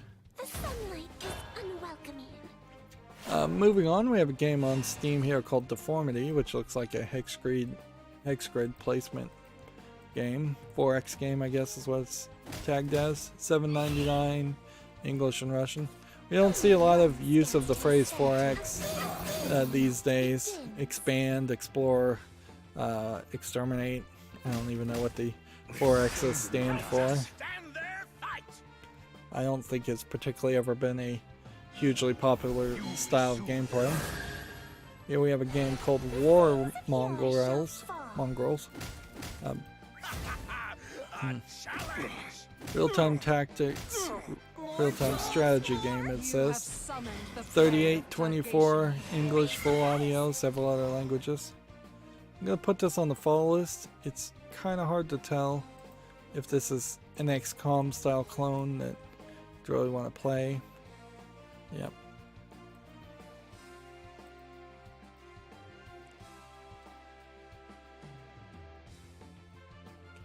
The problem with an XCOM style game, and a lot of these styles of games that I've just never even dipped a toe into, is I'm kind of scared of them, for lack of a better term. It's just like, I don't know if I really want to get into playing a game that is going to heavily encourage me to potentially play 5 other styles of games, or 5 other games in the same style, just to get a general understanding of whether you like that kind of game or not. Check out my fancy footwork. And see, that still is definitely my problem, is that I'm not super varied on the games I cover. What am I doing right now in the pre-recording? I'm playing yet another Lego game. And maybe I'll play 2 more Lego games, and then I'll have played almost all the Lego games available, if not all the Lego games available. At that point, I may be forced to finally move away to something else, but a long time ago, 3-4 years ago, I should have tried a fighting game. I should have tried an JRPG game. I should have tried some other things. Most recently, the newest thing I've tried is a visual novel, and then I play a couple of those, and boy, do those take up time, and that's probably part of the reason why I find them fairly frustrating. I probably could burn through fighting games fairly easily and just say, alright, let's play this fighting game for an hour and spotlight it, and then be done with it.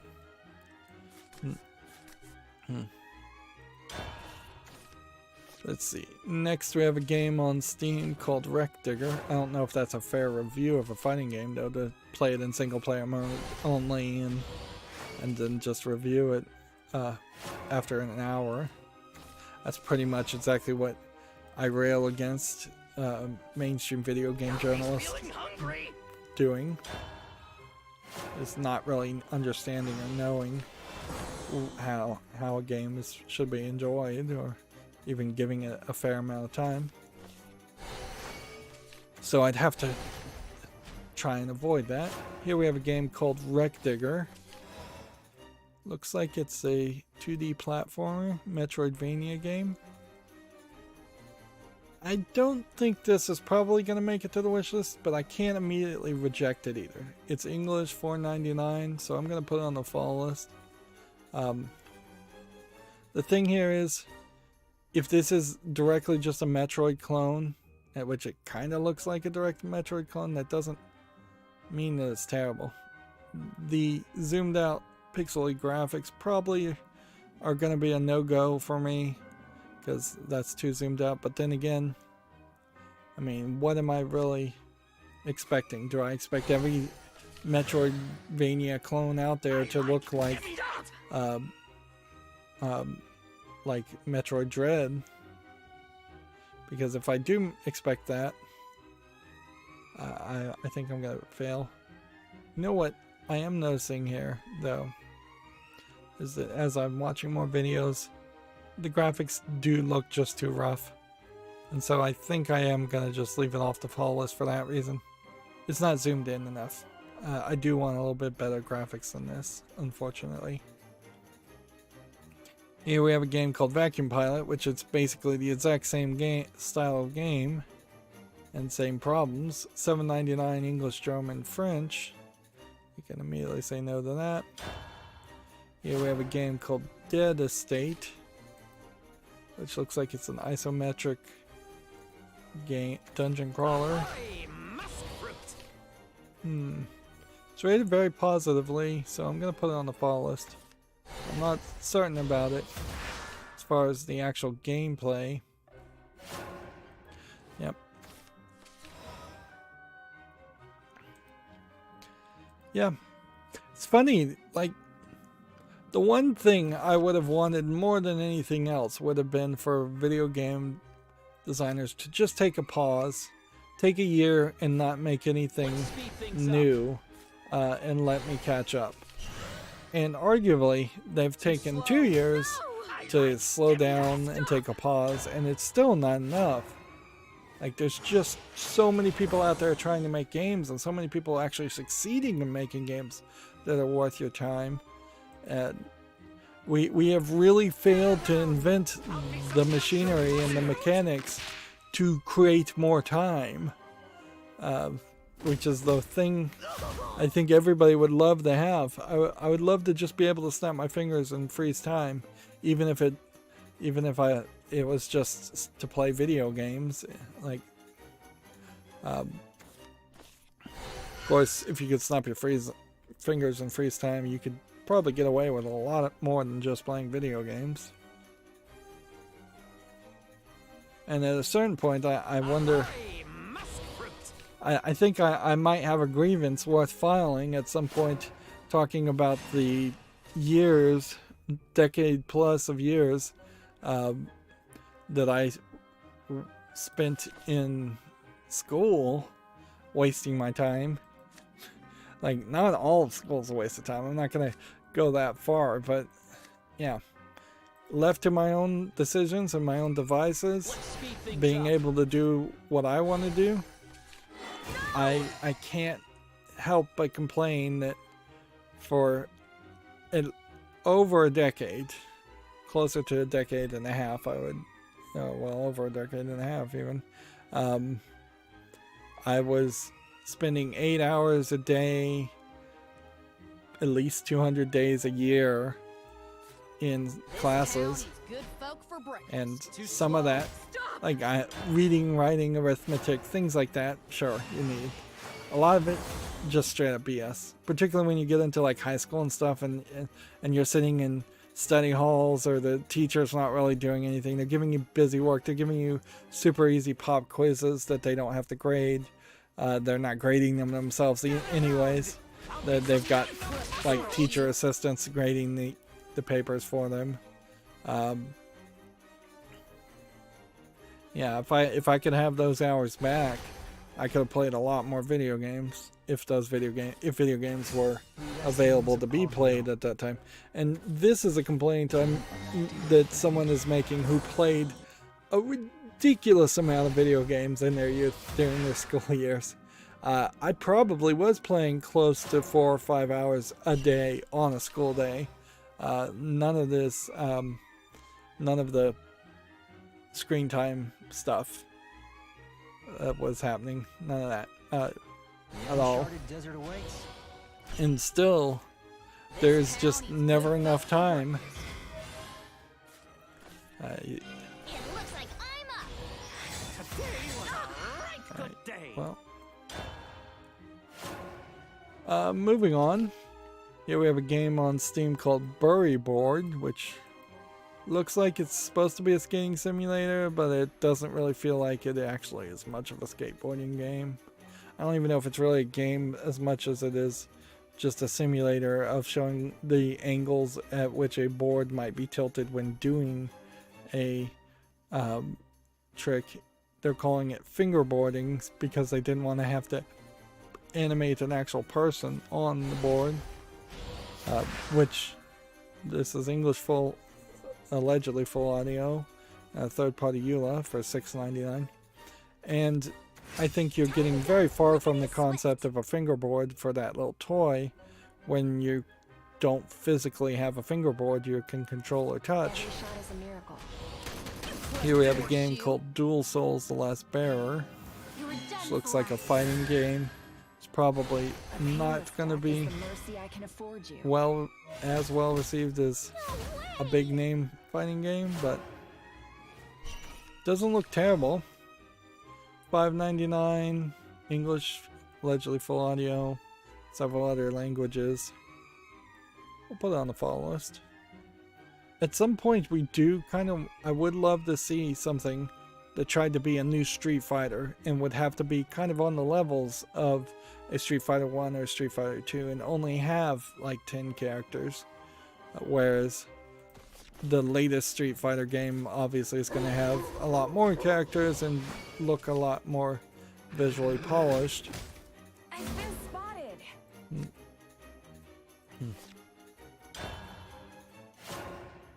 But yeah, somebody is going to have to start small if they're ever going to be a competitor to something like Street Fighter.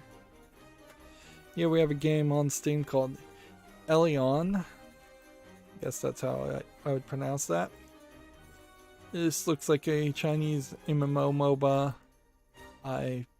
Nice visuals, but I don't really suspect there actually is much of a game there.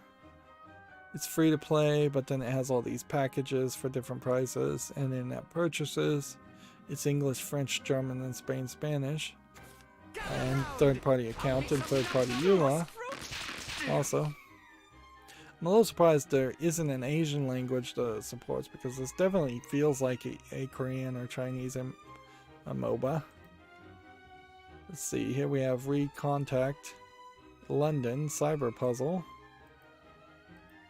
which looks like it is, they're calling it a full motion video and a hidden object game all in one. It looks like it is kind of all over the place in what it's presenting. $8.99 English full audio. Yeah, I wonder, it seems like you might be tracking people with closed circuit TV, which there might be an idea to that. Says it supports a bunch of languages, English full audio. I'm going to put this on the follow list and see what people have to say about it. It looks so bizarrely unique.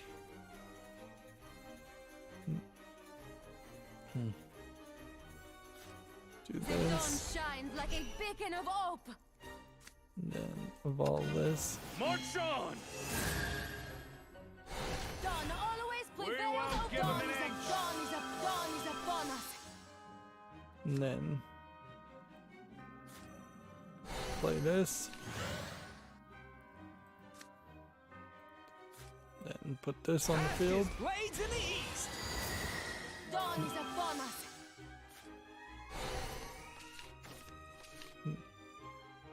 Shashing! Blessed Today sunrise. was a right good day. Oops. I killed one character, but that's fine. Let's see. Gamatsu has the Mobile Suit Gundam Battle Operation Code Fairy Volume 1 launching November 5th with a debut trailer, which I think we had seen an earlier trailer of this Gundam game, and it still feels very disconnected, really, from, like, this is not the Gundam animation from decades previous, certainly, and this definitely feels like it is pretty rough, like, Mobile Suits characters. From donations, and I just might save Let's you. see. Announcement trailer. Yeah, if this is the direction that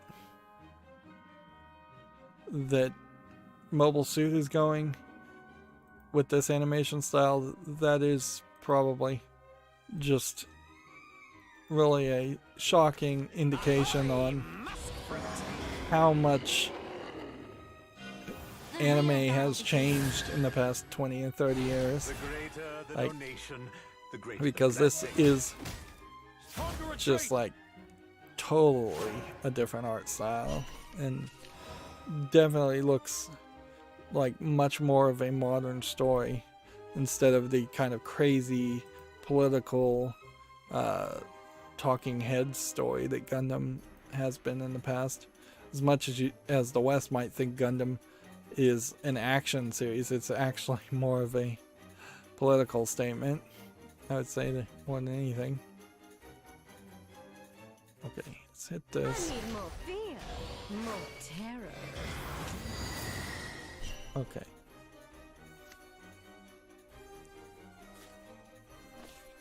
And then we'll hold on to this, and this, and then this. Should have seen this coming. And then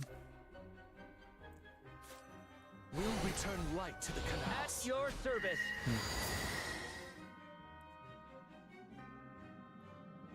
and Die, cretin. just attack there, I guess. We could have evolved that. Yep. We don't need to talk about that again.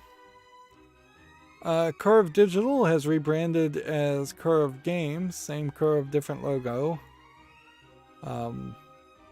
They made The Ascent, Human Fall Flat, and more. Which, yeah, there's kind of a question as to why they were called Curve Digital before.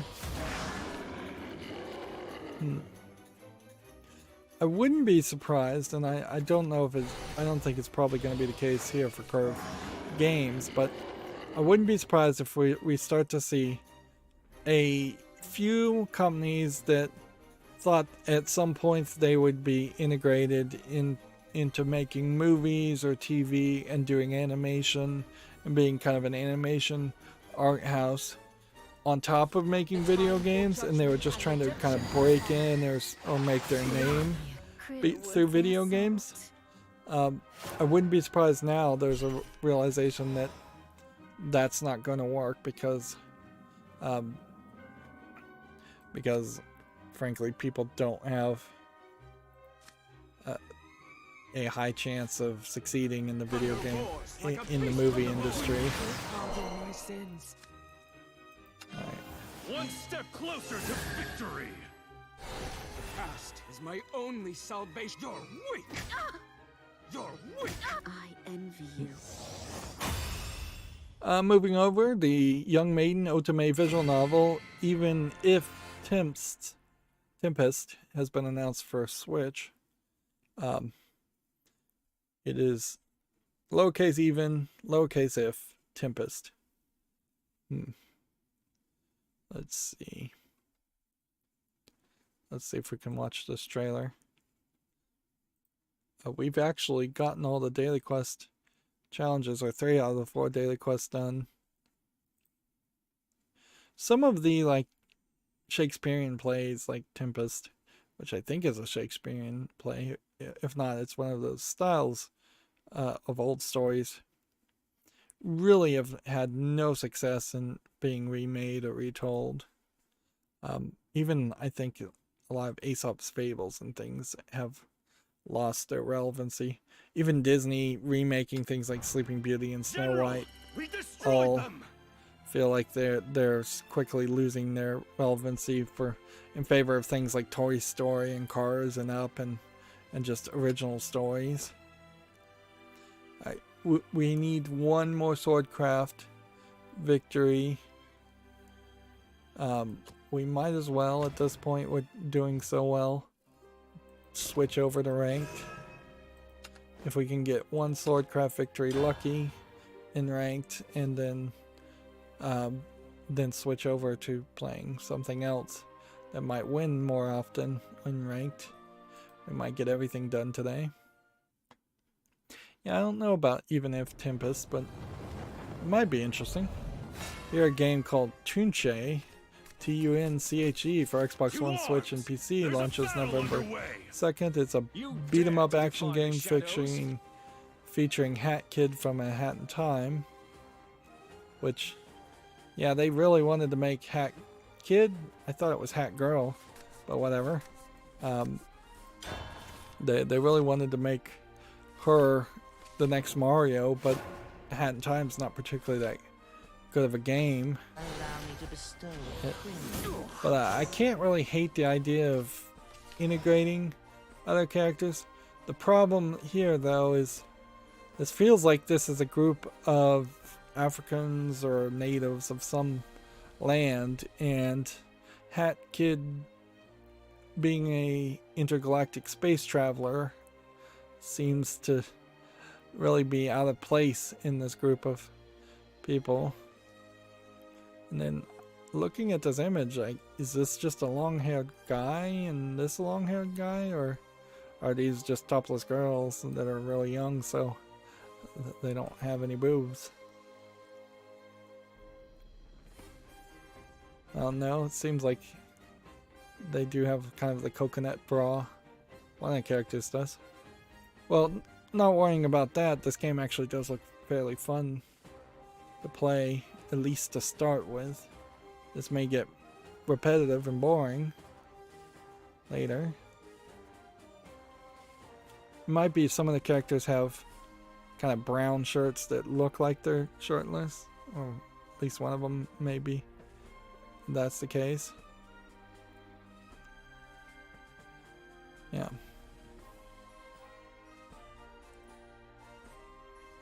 Yeah, that looks like an interesting game. On the face of it, we'll have to wait and see if it really is. There's a lot of announcements certainly around Danganronpa Decadence. They have details on the story, hype cards, and they say the series has shipments have topped 5 million. Which, yeah, 5 million for such a weird niche game series is probably an amazing success, although I'm not sure if Danganronpa can go much further as a kind of visual novel murder mystery game. I think it's possibly established its characters as best as it could, although maybe not even done that well, because they kind of change the characters every game, it seems. So yeah, you would half expect the Danganronpa crew to end up in a fighting game, in a Smash Brothers style fighting game, instead of staying in the visual novel mystery game style that they are in, or that they would end up in a more 3D action built murder mystery game, and I don't even know how you'd make something like that. Let's see, Star Melody Yumimi Dreamer launches in weekly episodes beginning November 4th in Japan. This is a rhythm game. And this is from Gamatsu. Danganronpa Decadence has an overview trailer, which, yeah.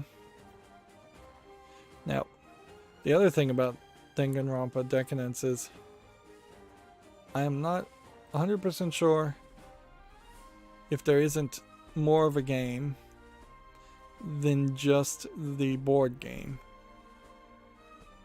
I think it's just a board game. And this is probably their attempt to get away from the visual novel element there. And I think they're bundling in the previous 2 or 3 Danganronpa games with the board game, but Decadence itself, I think, is just the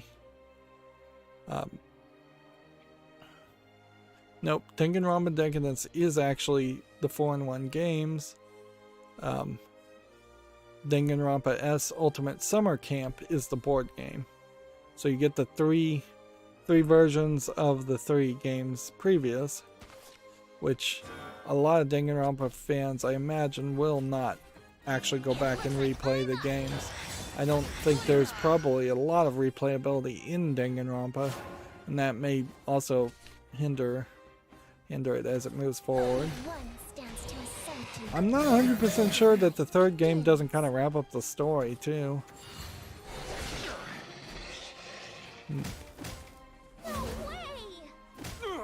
Let's see, moving on, the Otome visual novel rhythm game I Chew has been announced for Switch, due out in the spring of 2022. I think we may have talked about this game before in that announcement. Famitsu has its review scores, giving Far Cry 6 35 out of 40. That's actually a fairly high score. I'd heard not really great things, or mostly I've heard a deafening silence around Far Cry 6. FIFA 22 given 36 out of 40, where Kena Bridge of Spirits, the game I wanted to play out of the three of those, it was a 31 out of 40. I still probably would give it a chance. World Rally Championship 10, 32 out of 40. I'm not interested in that. I'm not 100% sure if I'm really in line or agreeing with Famitsu review scores anyways. I think generally I respect their scores, but that doesn't inherently mean that I am agreeing with their scores or would agree with their scores. And that's probably true for any reviewer ever, and probably highlights the uselessness of game reviews in general. But yeah, I haven't paid enough attention to say, oh, here I played this game and I know this game was highly rated by Famitsu. I think Famitsu is probably very much trying to be in line with the average gamer. So something like Mario Odyssey probably was reviewed fairly highly, and I imagine if I was to play Mario Odyssey, I would feel that it was a particularly good game also.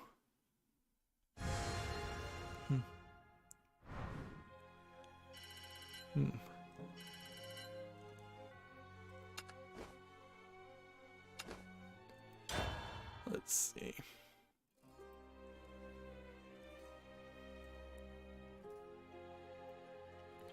Here we have a game on Steam called Bun House, which looks like you're playing as a rabbit, or you're raising rabbits.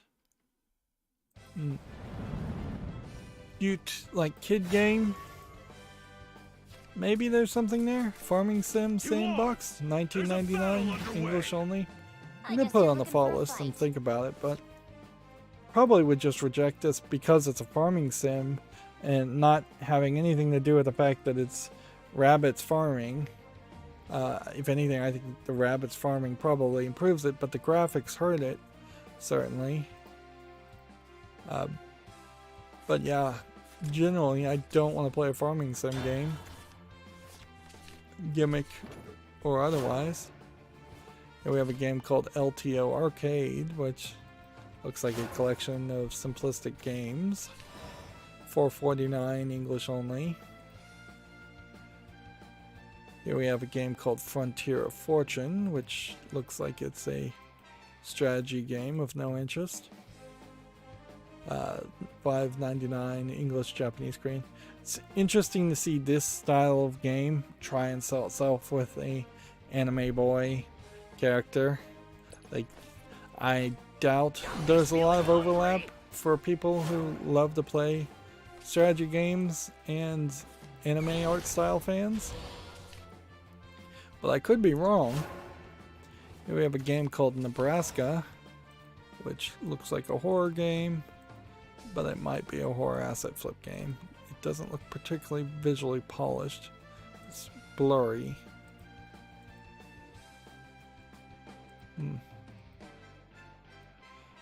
I don't think I can agree with games blinking, fading to black in their trailer.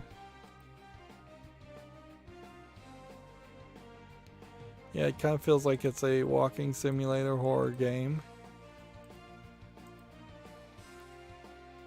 $2.79, English only. I'll give it a chance, but some of these games like this could potentially interest me if they just polished their graphics. If they just rendered everything at 1080p instead of 480p is sometimes all it really needs to sway me. On the other hand, you have games like Dungeon Arsenal here, which is pixely and looks like nothing of interest, so immediately I'm going to dismiss this. $4.49, English, Portuguese, Brazil. Here we have one called Battle Boom, which looks like it's a tower defense game more than a real-time strategy game.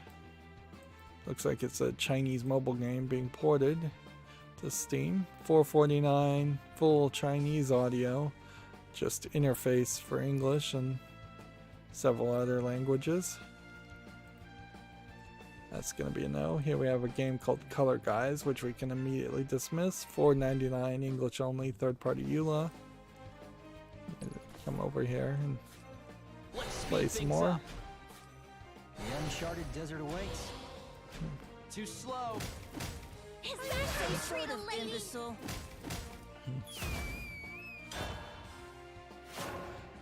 Here we have a game called Bats Bloodsucker Anti-Terror Squad, which, yeah, I don't think looks like anything of interest. Looks like it's probably a joke game. $8.99, English full audio. As a joke game, though, it's maybe polished more than several other games we tend to see. Like, there is that danger that you would make a game that's supposed to be comedic and then it gets dismissed as a joke game by people like me, and thus never is given a chance, even though it might deserve one. But that is the problem with all art. You have to pick a theme that instantaneously informs the viewer as to what they should expect. And if you pick the wrong theme, you can potentially turn off a lot of fans or potential fans. Here we have a game called Windy Mistlanian, which looks like a RPG Maker mobile game Chinese port. 89 cents, Chinese only. We can say no to that. Here we have Hymno, the Silent Melody, which looks like a dark screenshot syndrome platforming game, as far as I can tell. It says it has like some physics. Maybe it's a bit Metroidvania. But it's way too dark. Like, even playing Lego Pirates of the Caribbean, this game's not even out yet. Says it's going to support a whole bunch of languages. Yeah, Lego Pirates of the Caribbean, even that game is way more dark than I would expect it to have been. Just like really dark sections, incredible lack of lighting sources where you would need it.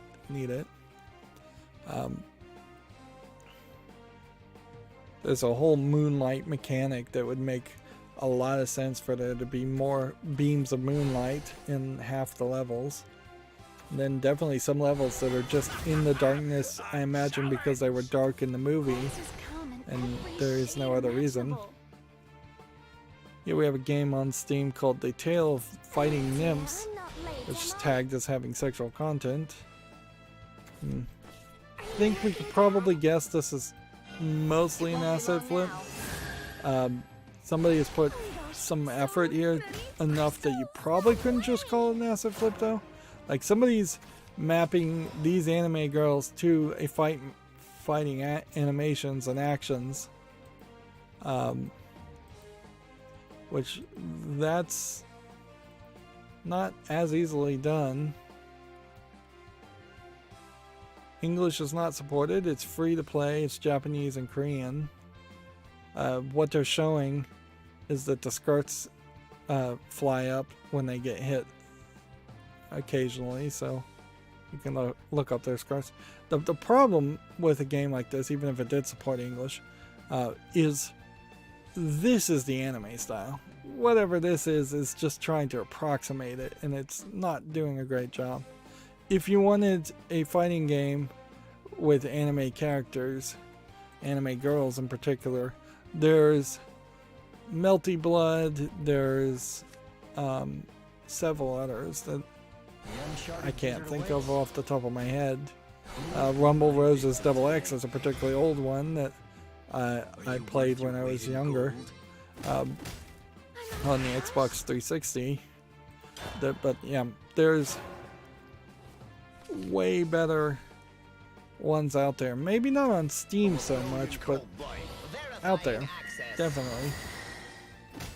And you have to really ask yourself, should you mix peanut butter and chocolate and turn a love for anime waifus and a love for fighting games and merge those two into the same one thing? I would say probably not. That there's a real good argument to let those kinds of things go. Is ironclad. March on! Harder armor, strong steel yourself. Okay, hit this one. And we hit that one. Why are you in such a hurry? Shutting down. Like, it's different when you're playing a JRPG or something else. Something that's fairly slow, something that's more established as having anime style characters. Even when you are playing a JRPG, even if you're playing a Neptunia or a Senran Kagura game, there are elements, large amounts of elements, maybe not so much in Senran Kagura, that aren't just all about the fan service and the anime characters. Remember, every drop 100 droplets in a single Okay. stroke. So if A I hit flurry of droplets. this one, I'll train harder. and then hit A flurry this of one, droplets. we can do Feeling this. hungry? I'm just gonna try and keep this character alive. Drip, drip, drip, and drip some more.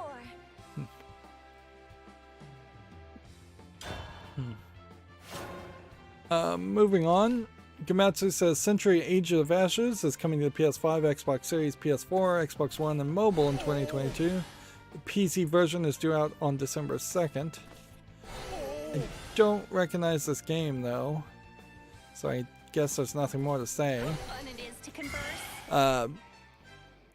The surprise news revelation today is God of War 2018, the remake, is coming to PC on January 14th, and sales have topped 19.5 million, so it seems like they definitely want to get to 20 million, and I imagine they probably wouldn't get to 20 million if they just stayed I don't know if it's fully a exclusive to PlayStation, but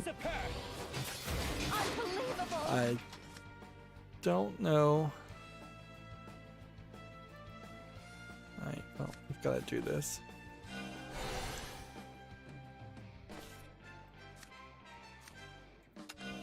This is our last push. One doesn't have to be a hero to make a difference. Flank them. Yeah.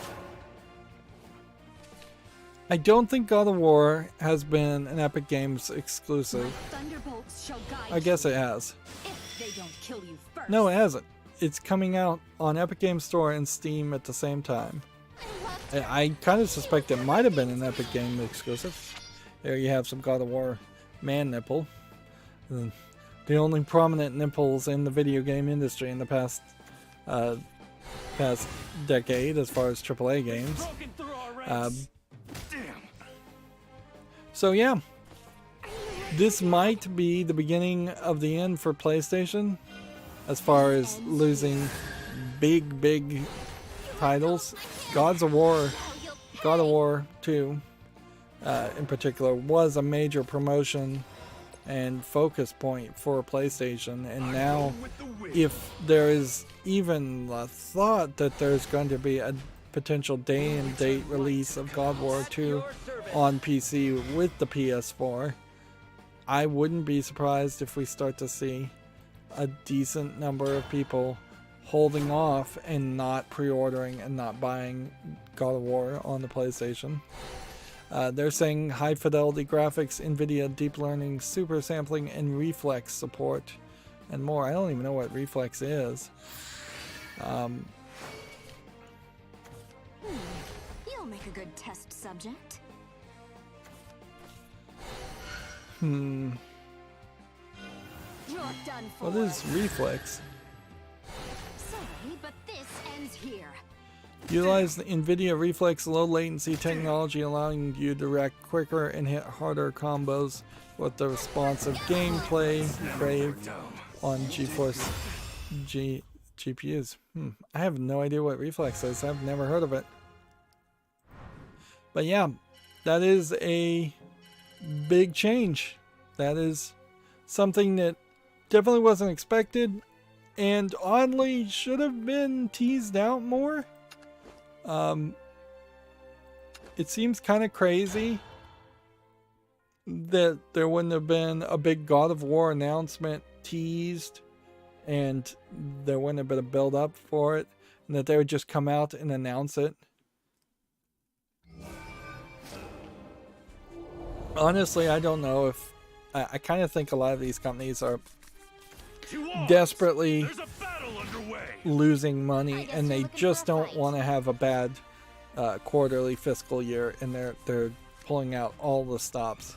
We may, for the first time in decades, be on the verge of actually seeing competition and a desire, actual capitalism working the way it claims it will always work.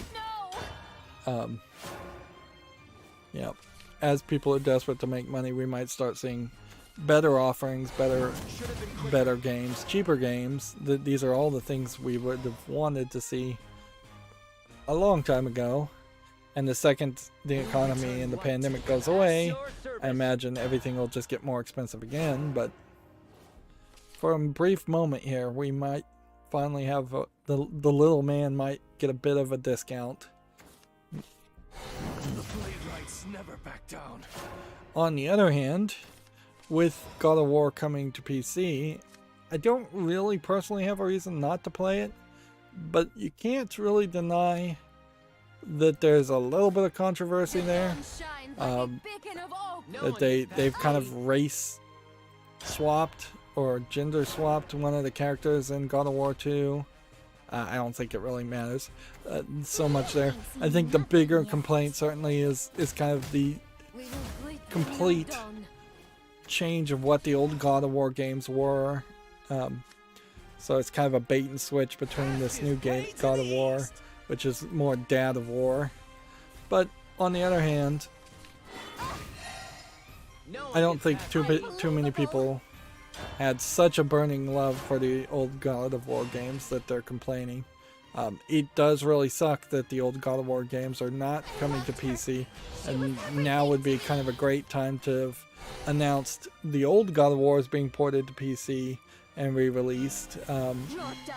First and foremost, you could have stretched for a long time releasing old God of War games on PC. But maybe they realized they wouldn't get very much sales that way. Let's speed things up. Too slow. No!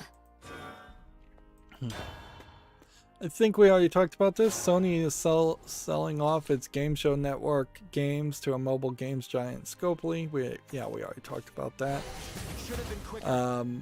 Here's a featured blog designing the virality of Choo Choo Charles edition. I have no idea what Choo Choo Charles is.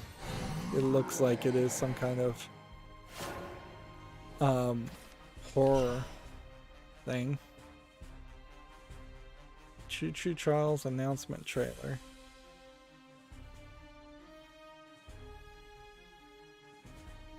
Yeah, this looks like a Skyrim Thomas the Tank Engine clone horror game. And I guess the question here is there a real game here? It kind of feels like there almost is a real game here.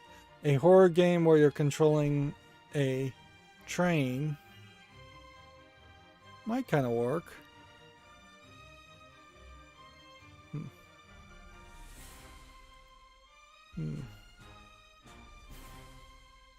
Yeah, I don't know if there really is a full concept here, though. Or if this is just more of a gimmick. Kind of feels like mostly a gimmick. Together forever. I think it is worth mentioning that if it weren't for GameDeveloper.com putting out this featured blog promoting a game, basically hiding an advertisement as a blog, I would have never heard of this Choo Choo Charles game, and probably never should have heard of it. It won't be long now. And then we have a sponsored content, getting a lot of commercials here. Level up your game dev career with 3 important skills. What is it? CG Spectrum, technical ability, soft skills, and specializing. Well, I mean, those are very generic things. Those are very generic concepts. Monster Hunter World has topped 20 million shipments worldwide, which, didn't we just say that the God of War franchise had only sold 19.5 million? And was that the entirety of God of War? Or was that just God of War, the remake, the first game? Because, yeah, that's a very different experience. This town eats good folk for breakfast. Okay. Hands up! Guess we'll go ahead and just kill this. I'm out of cash. And then I guess we'll end here.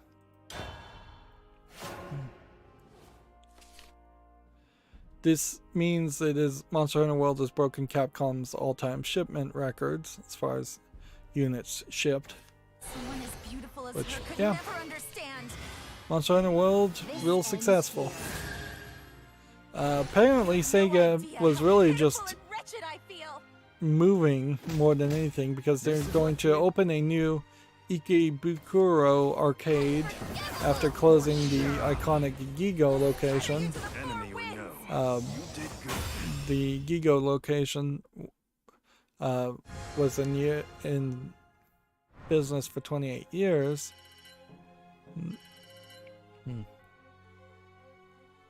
But I think part of the problem too is that some of these arcades are just in locations that have become tourist traps, or just not particularly the best.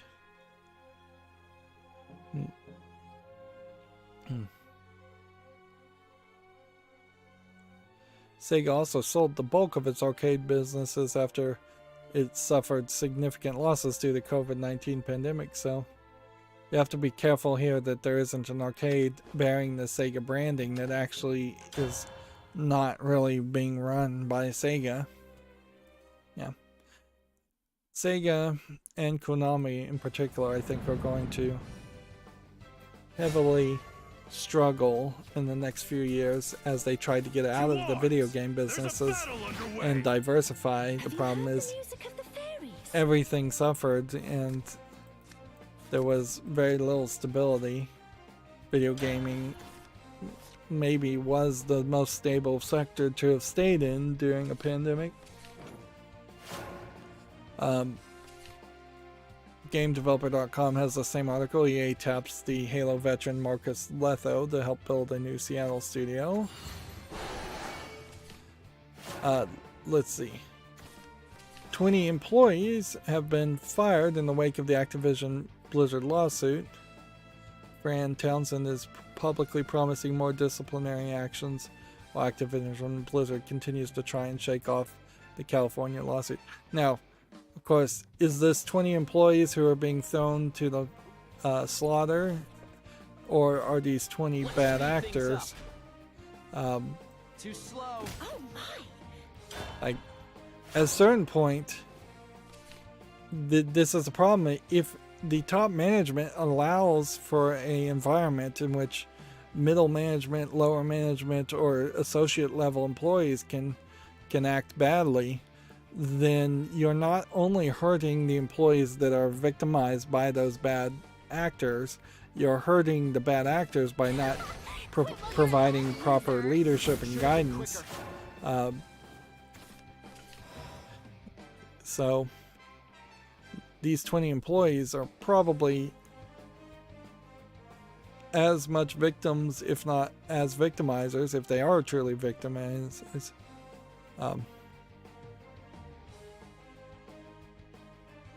And there's still really no point here to say that those were the right 20 people, and have to be careful about that. We don't want this to, you don't want a lawsuit to turn into a witch hunt, or allow a company to turn a lawsuit into a witch hunt to avoid any more scrutiny, which Activision Blizzard in general does not feel like they're willing to really take responsibility for their bad leadership. Here we have a game called Go Back to Hell and some Asian letters. It looks like it is a point-and-click adventure, kind of rough, but very weird graphics too. Yeah, it's kind of a hidden object game. Like, this is the one kind of hidden object game that would actually convince me to play a hidden object game. It doesn't have to be particularly good or anything, it just has to visually look different and play a little bit different. 89 cents. Whole bunch of languages here. Not sure. I would assume this is either Japanese, Korean, or Asian. I'd say it's probably Korean or Japanese, because I don't know if a Chinese developer would use the word hell in the title. He's feeling hungry. No one gets past me.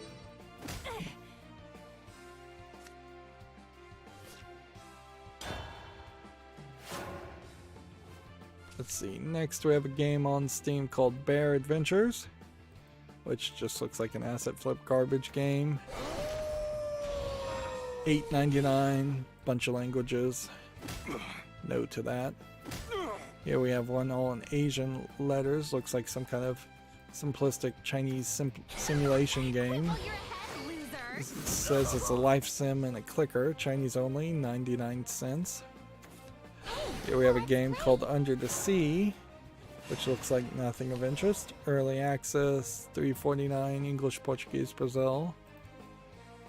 Here we have one all Asian characters. Looks like it's probably a Chinese MOBA, if I was to guess, fantasy game. Early access, $14.49, English and Chinese. Yeah, I think we'll say no to that also. I don't think I've been pointing out every game that was in early access, and that's probably helpful to not do that. No one gets past me. We're gonna evolve. And if I just killed this guy on this, or anything else, this guy would have had Storm and attacked. I didn't play that right. Next we have a game that looks like it's probably a Chinese... They're saying it's a puzzle platformer? I don't think it really is. Looks more like almost a different take on an art style for a visual novel.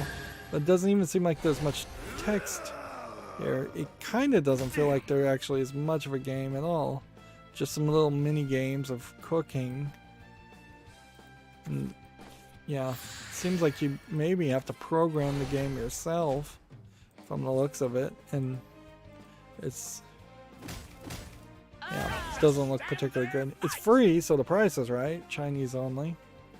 And I will have to say that this does look like an actual product that somebody is actually trying to make good versus the mountain of garbage that we tend to run into.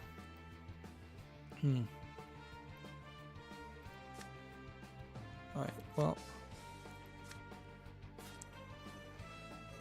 If we put this here. Are you ready for true combat? And then this here.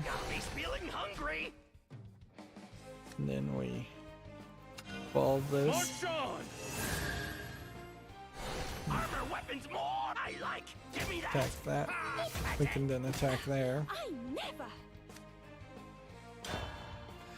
Video Games Chronicles says Half-Life 2 has been given a surprise update with ultra-wide support and field of vision improvements, which, yeah, they're just secretly working on Half-Life 2 all the time, making improvements.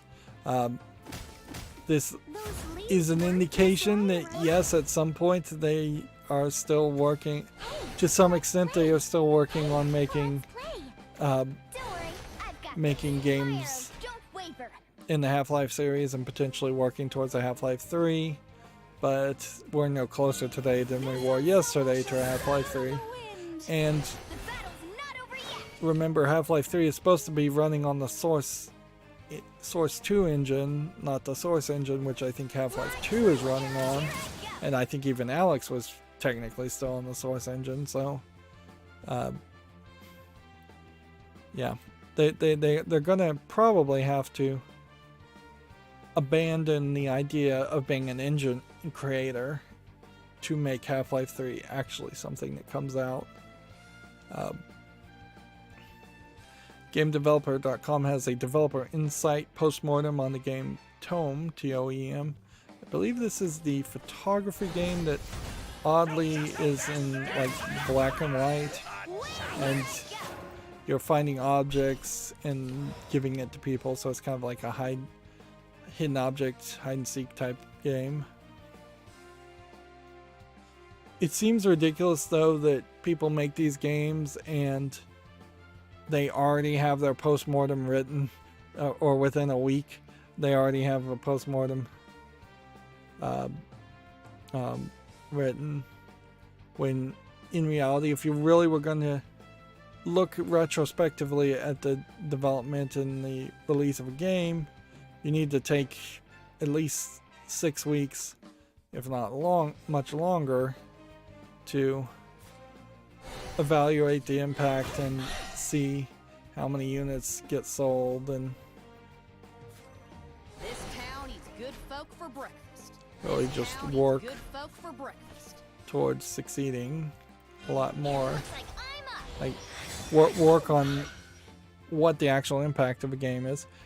It's simply advertisement at this point to do a postmortem on a game that only came out a few weeks ago. Here, Video Game Chronicles says the same article. The thing here is it says it's fired 20 employees, and 20 more employees were reportedly disciplined, which I guess that brings it up to 40. I don't know if I would believe anything Activision Blizzard has to say, though. They're desperately trying to lie their way out of a lawsuit.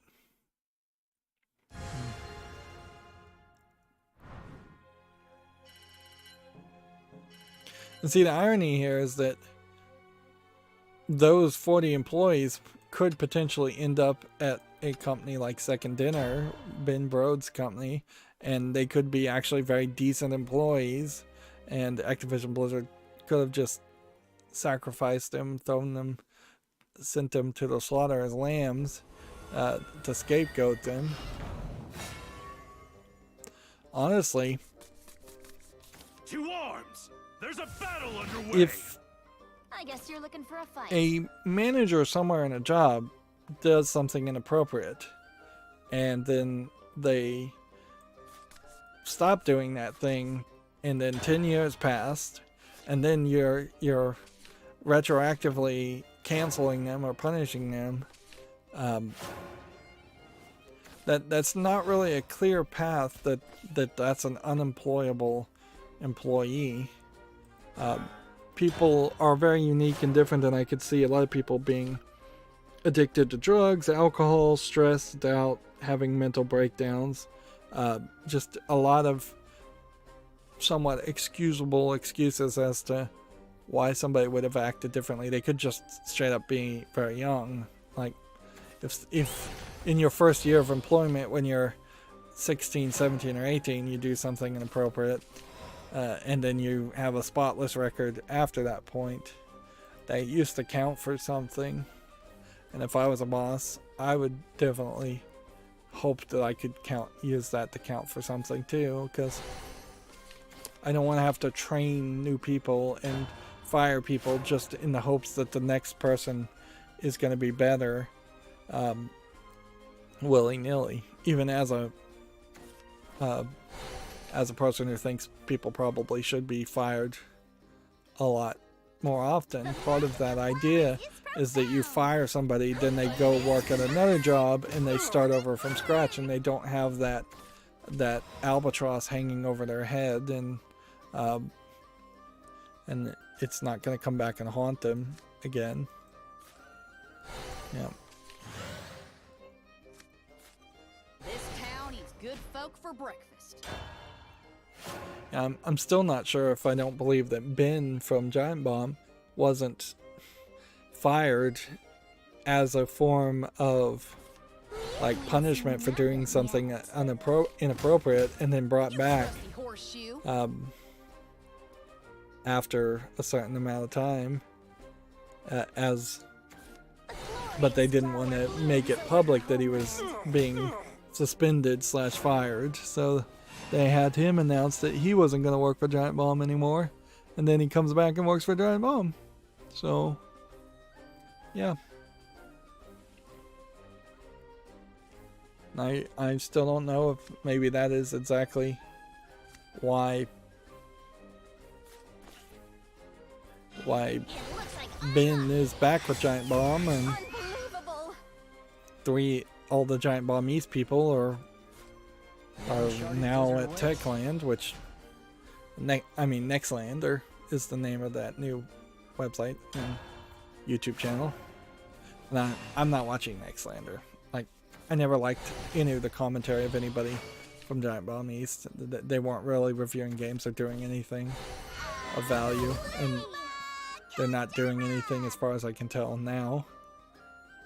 Moving on, we have a game on Steam called Swap Out, which looks like it's a low polygon first person shooter. $2.69. They're comparing it to Zombie, English full audio. I'm a little surprised Zombie is mixed reviewed. I didn't think it was that bad of a game, really. Maybe I'm a little generous. Maybe I'm a little too generous.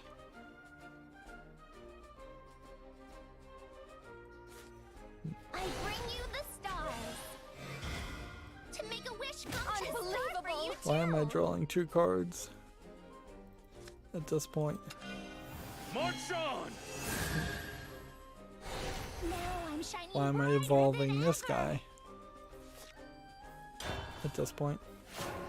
Here we have a game on Steam called You Are Weak, which looks like it's an asset flip garbage game. Very surreal, weird imagery, but I don't think there's a real game there. $2.99, English only. Some of this imagery could be used in like an art piece or something, but I don't think you really want to see it in a video game, or you'd want it in a better polished visual presentation. We have a game called Battle Map Studio, which looks like garbage.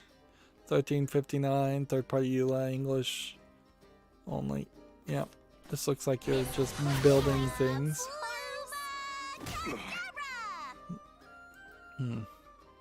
This is to make a battle map to then use in like Dungeons and Dragons type simulation, I think.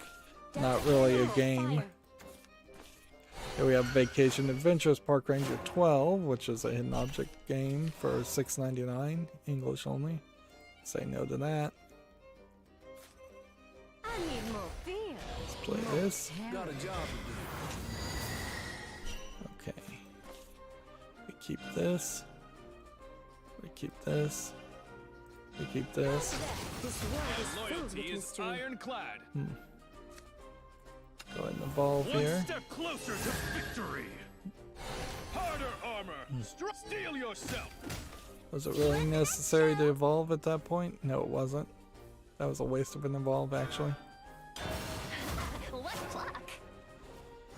Gloomhaven version 1.0 release is out now, so I guess it's come out of early access. Is, I think, a Diablo clone type game. It's rated overwhelmingly positive. $34.99, English full audio. Yep.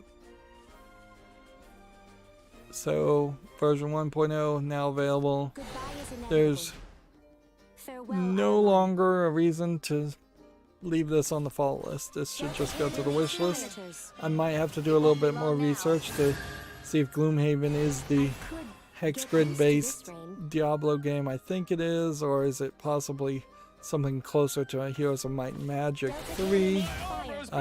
If it is closer to Heroes of Might and Magic 3, that might work also. It's being published by Asmodee Digital, and I think it's kind of worth pointing out that most of the Asmodee Digital games kind of suck. Like, I just tried to play Love Letter and that was a terrible release. I don't know if I've played Pandemic. I'm surprised I don't own Carcassonne. I haven't played First Journey, but Ticket to Ride in general I spotlighted and it sucked. Haven't played this one either. Wow, there's actually quite a few games here that I own that I haven't played. Yeah, of course the problem is I don't like Asmodee Digital as a game developer. They tend to make particularly lazy games. And is Game of Thrones relevant anymore? I'd say no. Yeah, I think we have to absolutely say no to Game of Thrones. Remember, every droplet counts. Droplets in a single stroke. Like, I have some Game of Thrones games that I wanted to cover, but I wouldn't be surprised if I never get around to it, because yeah, Game of Thrones kind of failed miserably Train harder. as a TV series and as a book series. Enemy or no, you did good. Man, boy did I feel like I was just about to win. Oh well, we'll keep on grinding. There's really no reason not to. Here we have a game on Steam called Vero Move, which looks like it is a Beat Saber type game, VR experience. I think it's trying to be a little bit more cyberpunk around the Beat Saber. It seems like it's got boxing and slashing. There's a battle underway. Do you need to really wear their boxing gloves Come on. when you are in VR? I think no, you shouldn't. Because if you're wearing boxing gloves, then you're going to feel sensations a little bit slower and have a little bit of cushioning there, which means if you swing wildly and punch somebody, you may not realize that you've punched them the first time with boxing gloves, and you may punch them a second time on accident. Yeah, and in general, a lot of the protective gear in blood sports is there to let the boxing go longer. Bare knuckle boxing is probably a less brutal, shorter experience. Regardless of that, though, this definitely looks interesting, so I'm going to put it on the fall list. $19.99 is not asking a lot. Third-party EULA, English full audio. This is really just copying elements we've seen in other games, but it's not doing a bad job at it. Here we have a game called Kobo Lock, which looks like it's just a joke game. $7.99, English only. Here we have a game called Foo ... which looks like a joke game. $7.99, English only. It looks like I'm up. Shutting down. I probably play these cards too early and should just hold back and let them do some damage to me. Here we have a game called Camelot Wrath of the Green Knight, which is a hidden object game. $14.99, English full audio allegedly. This is from Telltale Games UK, not to be confused with Telltale US, I guess. That's kind of weird that you could have two Telltale games, but in all fairness, Telltale is kind of a very generic title for a company. Here we have a game called Monster Adventure, which looks like it's trying to be an educational game, but it looks like garbage. See, this is the problem, is that even in modern time, if you try to make an educational game, you probably don't have the budget to make it look good.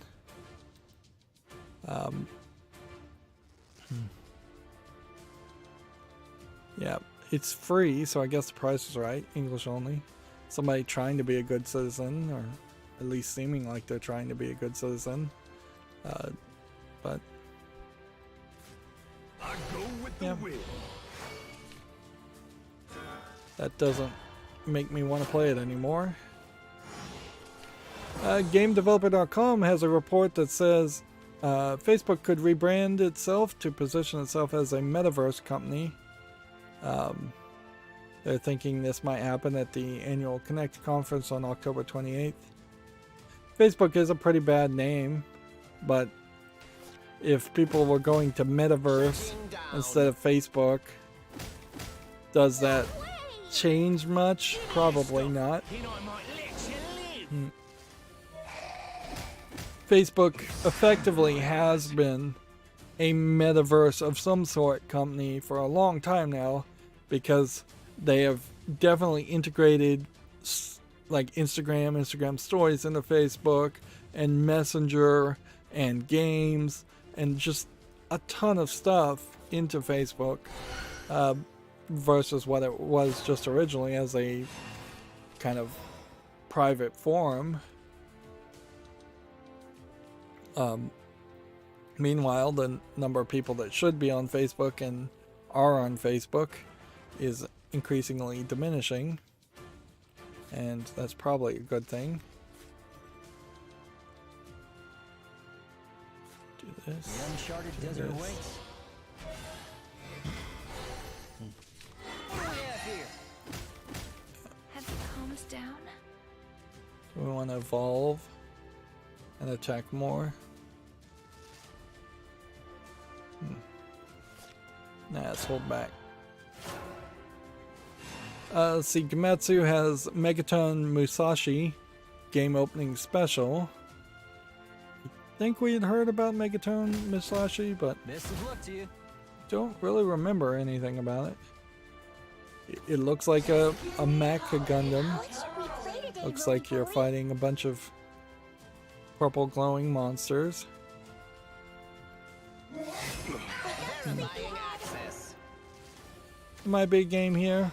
It may never come to the West. It may be poor running and boring or ugly or just repetitive. Really not a lot I think I can say about that. Let's see. Gamatsu says Square Enix London Mobile has been established. They're developing a Tomb Raider and Avatar The Last Airbender games, which mobile versions of those games are probably not what people are looking for.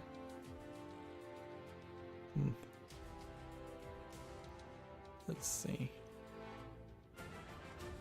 If I attack here, Let's speed things up. then do this, and then this.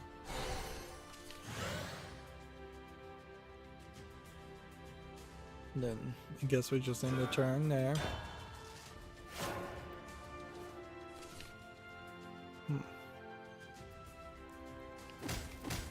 Shutting down.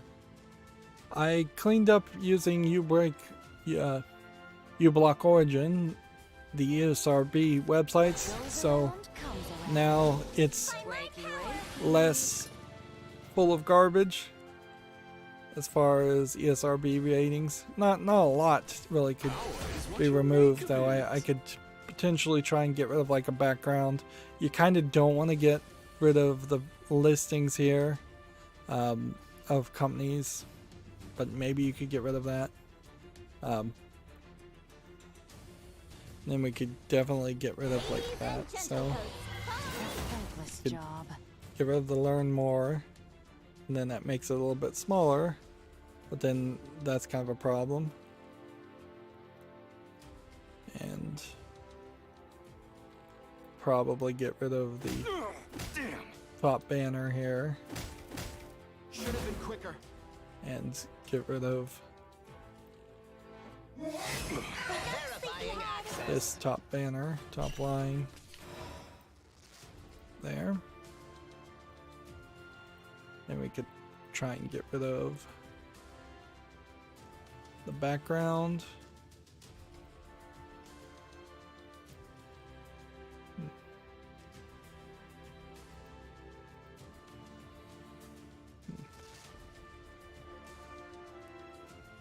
Nope, can't get rid of the background.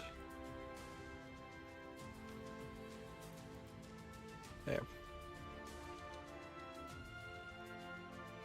So that didn't quite fix it because of the background issue, but that does make it slightly better. Less garbage being shown for whatever little that actually matters.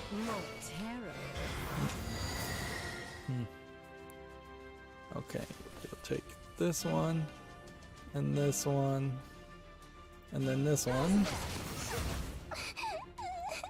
and then we will hit this one, Shutting down. and 50-50 shot to hit that one. GameDeveloper.com has the same article here that Xbox Game Pass subscriber falls short of its target. Gametsu has Blood Rain revamped and Blood Rain 2 revamped, launching November 18th. I think we had heard these games were announced, but I love this job. they Of course I do. may not have had actual dates. Quite a different visual style here, just in the brightness of the red hair between one screenshot and the other, and a very different outfit, and frankly just positioning. Here you have a very standard front-on position. You're getting a little bit of an angle to see some side boob and some more hip. We'll look into this. Her shoulders and her hips are kind of in line, but her head is tilted. Now, in contrast, here you have her completely turned and facing the other direction and twisted so that both of her boob and cleavage are very visible, and then twisted again back in a different direction so that she can have her legs wrapped around this guy, basically humping him. And this outfit is definitely designed, and this angle is definitely designed to show off her buttocks. It's just like very comic booky, ridiculous, anatomically impossible drawing. Like, her spine should start here and be snapped completely off here. And she is a vampire, so I mean, I guess you could excuse her the way as that. You stand between me and glory. But I don't think that's Turn light to the canals. At your service. something they even put any thought into. You're weak. No one gets past me. I did my bestest. March on! Our courage. Today we fight. And yeah, you have to be careful. You don't want to go too crazy. Even in a game where it's a vampire who drinks blood of Nazis to regain her life and is shooting guns. Like, I mean, it's a fairly ridiculous, crazy game concept in the first place. But if you break that line of believability too far, it becomes almost impossible to repair that. in the actual game, you can see it's fairly low polygon and fairly blurry, and the hair is not anywhere as bright red as it is in that image. Enemy or no, you did good. If anything, I think they probably should have just made a new cover art, but then I bet people would complain about new cover art too.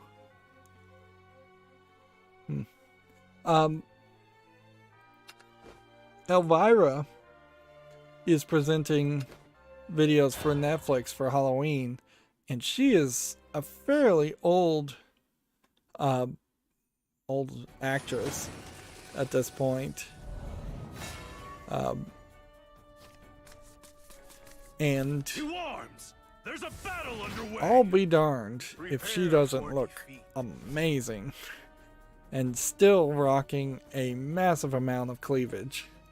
Check out the Netflix trailers celebrating Elvira. Now she's a natural blonde, I believe, and she's wearing a big fake black beehive wig, but it's not like she's balding or anything as far as I've seen her in her regular outfit. And sure, I'm sure she's got a ton of HD makeup on her from Netflix, but He's feeling hungry! yeah, it is frankly shocking how good looking she looks, considering she basically looks like she actually is a vampire who's been around for thousands of years and hasn't aged a bit in the 20 or 30 years since she was most prevalent and most well known. But I would still make the argument that it probably is time for Elvira to take on a apprentice. Like there needs to be some competitor, somebody ready to take on that role and replace that role. I don't know if maybe people are Let's speed things up. not willing to allow themselves to be objectified in the way that Elvira was, and that's why there hasn't been somebody new to take on the role. But it totally would make sense. A precious life deserves a precious death. Best of luck to More you. jewels, more. But yeah, the old Scream Queens pretty much are probably gonna die out without that many replacements. Are you worth your weight in gold? Getting back to talking about video games though, Epic Games Publishing announces a publishing deal with Eyes Out and Spry Fox. A unannounced cosmic horror game and a non-violent persistent multiplayer game are on the way. We'll, I guess, probably have to wait quite a long time to figure out what these games are.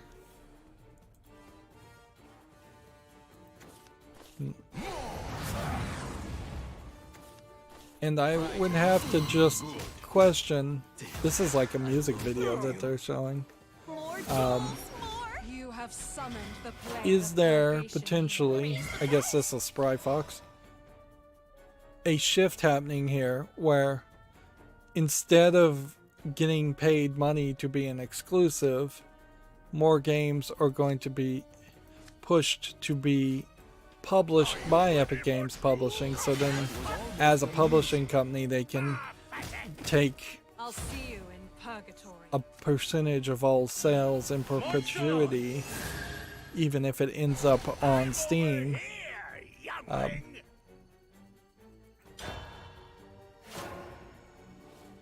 Because that's typically how a publishing deal does, is Epic Games Publishing would give Eyes Out or Spry Fox several $1 million to run their business and develop the games, and then the game would have to sell and recoup those millions of dollars that they were given before any of the profits from the sales would then be shared percentage-wise with Epic Games Publishing and Spry Fox. And in perpetuity, usually there's a case where even after Epic Games Publishing has recovered all of their money, they are still making 20-30% on every sale, making even more profit.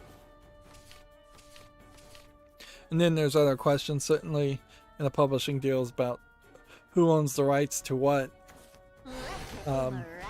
which leads to things like in the music industry where people don't even own the rights to their own music due to terrible publishing deals.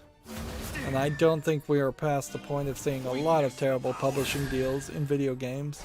Time to dance for your life. Enemy or no, you did good.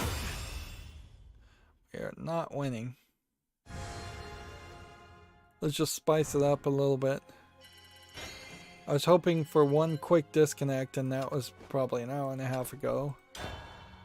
But playing ranked, that's not going to happen, obviously. The Idolmaster Starlight Season shipments and digital sales have topped 76,500 units, which that is not a lot of units, but you're also talking about a Idolmaster game that came out just a couple weeks ago. Video Game Chronicles says the new PlayStation 5 update improves, quote, the system performance, end quote. Sony recently teased interesting, exciting, and fantastic ideas for future updates. Of course, it's real easy to say improve system performance without saying anything else. You could literally remove one check, one loop, one line of code, and that would improve system performance. I wouldn't be super surprised if you simply had code in your system to add a delay, and then you just reduce that delay every time there was a new update. So instead of like 100 microseconds, you turn it down to 99 microseconds. You don't do anything else to improve system performance. You can always say that the next update improves system performance at that point. Nobody's ever going to claim the opposite, that their update deteriorates system performance. Let's see. Matsu says Panorama Cotton for the PS4 and Switch launches October 29th. This is the, I believe, shoot 'em up game.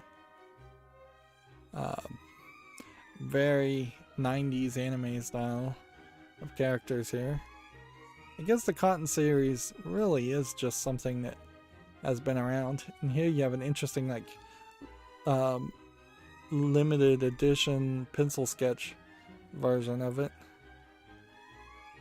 Trying to look like the Master System boxes. Yeah, and the actual game, yeah, it's not a shoot 'em up, it's a 3D shoot 'em up. So slightly off there. Still not sure if those games are coming to the West, though. Is that how you Check treat a here. lady? I pay so much for that axe.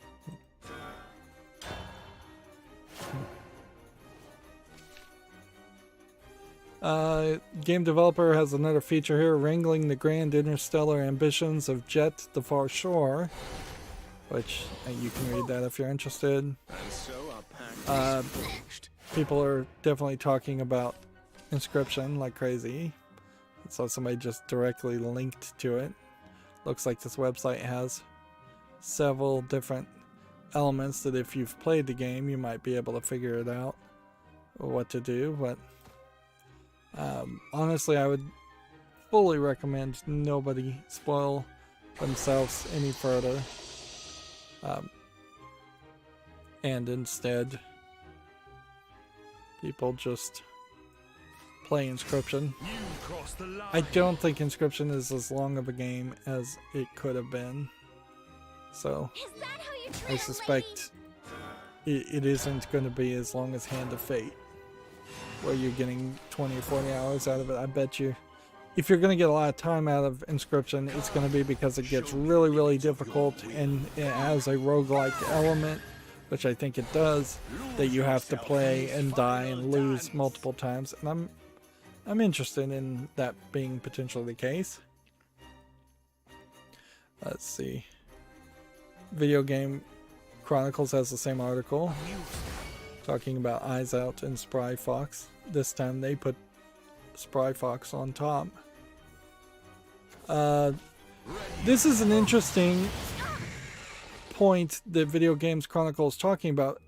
What it really shows you is, I talked about this story, and this was from one of my sources that I occasionally use but don't often mention, that, like, I talked about this probably 3 or 4 weeks ago. It's been a decent amount of time, and none of the mainstream video game journalist sites that I follow have touched it with a 10-foot pole, because effectively this is a censorship issue, and most mainstream video game journalists, Western journalists, are pro-censorship. So when you see Video Games Chronicle, which is kind of a woke company, I don't agree with them much, covers this article, but they cover it like 2 or 3 weeks later as if they just discovered it. I can't help but cynically think it's because they had nothing better to write about, or they finally got a response directly from Capcom, where the initial reporting of this was just attempted to be ignored by Capcom, and I guess maybe Capcom realized that wasn't going to last or work. Faith is an no, the smiles are not. That was almost amusing. As for the actual story, Resident Evil 4 VR has cut content that sexualized Ashley. Not just Ashley, though. They also cut content that made pretty much any reference to Leon Kennedy being kind of a flirty guy. Maybe you would call him a misogynist. I don't know if you really would call that way. Like him joking to himself that I guess there's no gender discrimination here when he inspects one of the zombie ladies from the village with a pitchfork through her face. Him flirting with Hunnigan, the character that you coordinate with and talk to over the radio. Those elements are also gone, and there's really no reason to change it.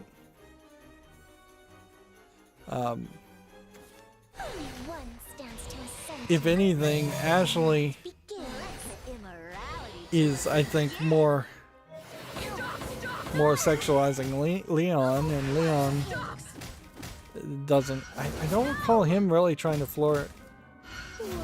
Like,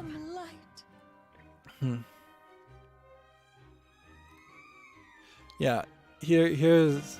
There's one element where Lewis sexualizes, makes a sex joke, and that's what they all are, is just jokes. So the death of comedy is effectively happening. And see, this is the problem too, is I bet nobody really asked for this, and yet SJW's definitely asked for this. They sent a message that was overreacted to and overheard by Capcom, and they've created a controversy potentially here that's not really much of a controversy, but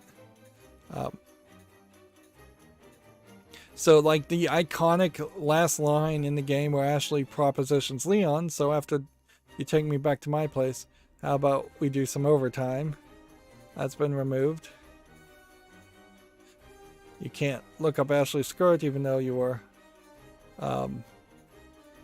able to try, and she would have called Leon a pervert before. So they even had those elements in the game and they took them out.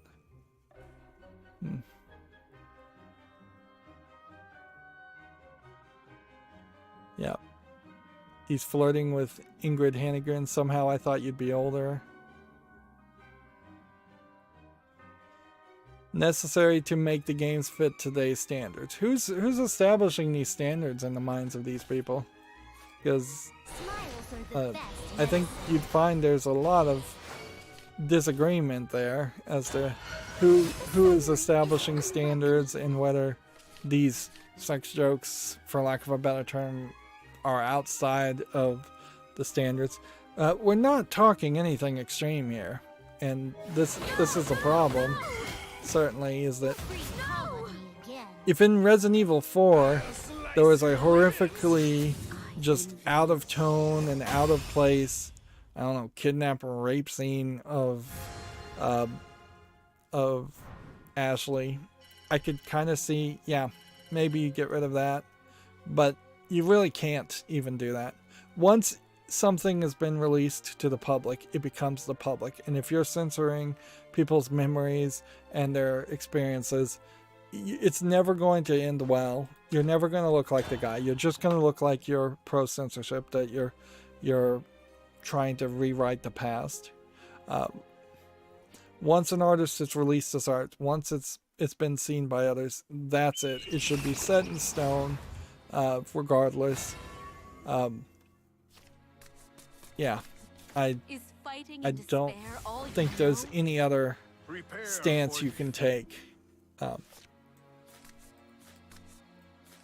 Like, otherwise, it's just you're just completely making a game of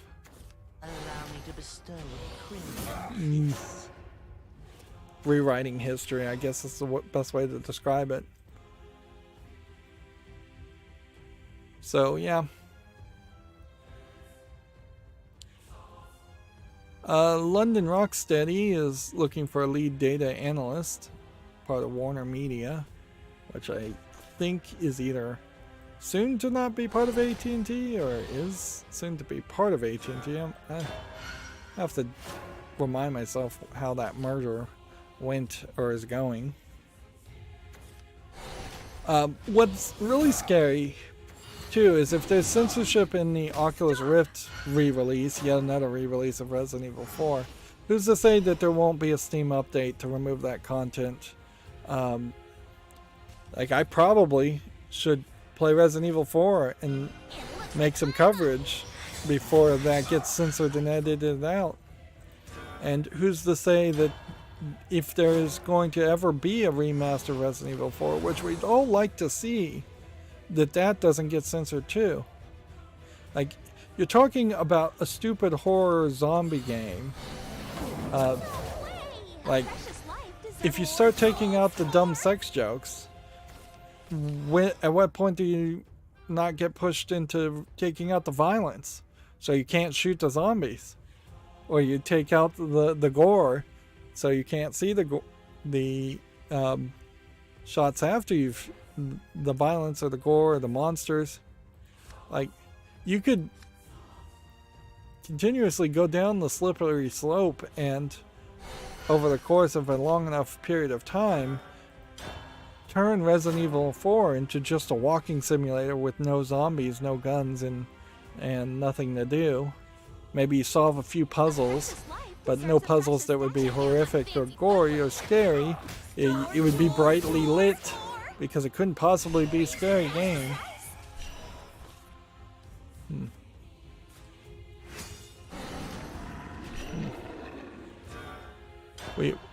Particularly in the United States, I don't think the U.S. citizenry is in agreement that they want to turn the world into nanny states, where other people are constantly telling you what you can and can't enjoy, or what you can and can't do.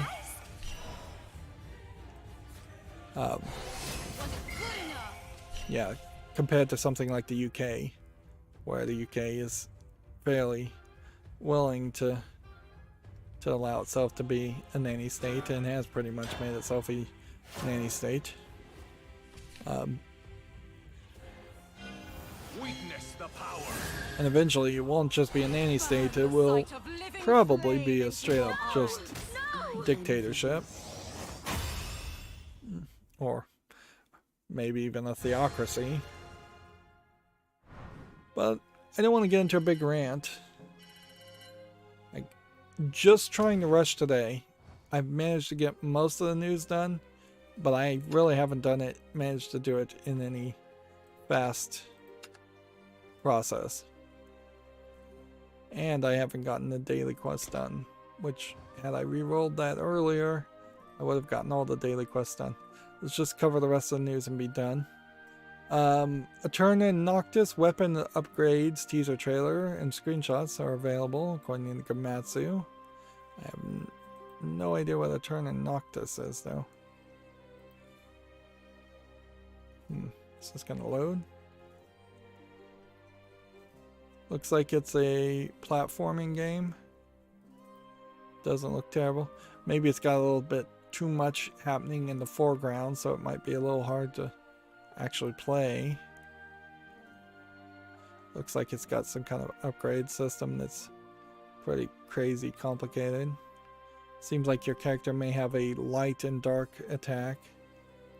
That might be something of interest.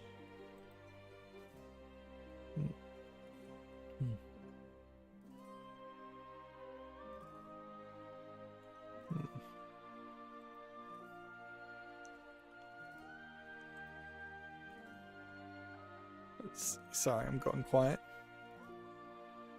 Suda51 says Grasshopper's 10-year plan includes 3 IPs and maybe some reboots. He would like to revisit Killer is Dead or reboot a Nintendo IP. Also, I think said in an interview that this is from Video Games Chronicle. I don't know if he was actually interviewing with them, that they've already started on their next game, which no doubt, of course you would have. We already talked about Square Enix opening a mobile studio in London. That's from GameDeveloper.com. The God of War announced trailer for PC is on YouTube if you want to see it. But then again, God of War is just here, so. Now, here's the thing. Regardless of the fact that this is a thing on Steam, doesn't mean that it will play well. If God of War comes out on Steam and is just the worst port ever, I could still definitely see not playing it and not bothering with it. And so, yeah, we'll put this on the follow list, and it's saying it's being developed by Santa Monica Studio. Wasn't this Sony Santa Monica before? And it's being published by PlayStation Mobile, which this is, I guess, not the first PlayStation mobile game or PlayStation game that was once an exclusive. Days Gone, Horizon Zero Dawn, Helldivers, Guns Up, Everybody's Gone to the Rapture, and Arrowhead Co-op Collection, which I have no idea what that really is. Seems to be Magicka and Helldivers and Gauntlet Slayer Edition. Gauntlet is rated mostly positive. Interesting. So yeah. It's not their first attempt, certainly, but it is yet another big attempt. When you see 2 points, you form a line, you can pretty much assume that any previously Sony PlayStation exclusive may start showing up on Steam. Here we have a game called Whitehaven, which looks like it is a horror game. It's probably nothing, but I'm willing to give it a chance. $8.99 English, Spain, Spanish, English full audio. We've got about 10 more games. Here we have The Fox and the Feather, which looks like it's a tabletop game. Yeah, I'll give it a follow and see if people like it. $6.99.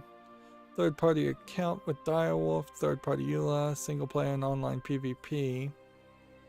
There may not be enough content here to play in single player alone to justify its price.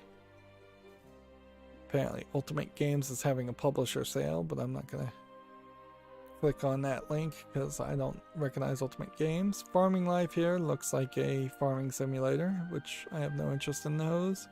$8.49, English full audio, several other languages. Demolition and Build VR seems to be also available. Yeah, maybe doing this in VR might be interesting. I actually want to see some feedback on that.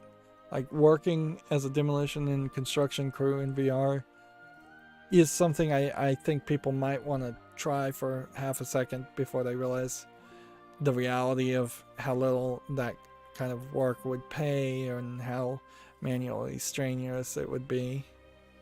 $15.99, whole bunch of languages here. Yeah, I imagine you could potentially let people pretend to be on a construction crew and swing a sledgehammer for about an hour and charge them a pretty premium for that before they realize that it's pretty crappy work. Here we have Pre-Simulator Heavy Duty, which looks like just a joke troll game. Also being published by Ultimate Games. But it's free, and maybe it's a bit of a joke demo for an actual game later. English and Polish. There's too many games coming out all at once, though. Here we have Dangerous Platform, which looks like nothing of interest. $2.39 English only. Here we have the Master Club, which looks like a collection of like pool hall games and arcade games. Not really. Arcade games. In VR. $4.99 English only. Visually, I just don't think this is polished enough for what it's offering. And you probably need about 2 or 3 times as many mini games for that kind of experience. Here we have a game called King Boo, which doesn't look like it really is much of anything. It seems like you just wander around floating platforms, collecting keys and things. Kind of a, they're saying exploration game. I would say, yeah, that's probably the best way to describe it. $2.99 English and Dutch. No to that. Here we have a game called Always the Same Nightmare, which looks like it's a platforming game. Let's look at the video and see how it looks like it plays.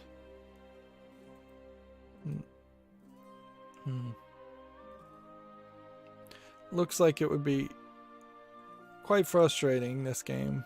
This doesn't look like it's going to be an easy platformer by any means.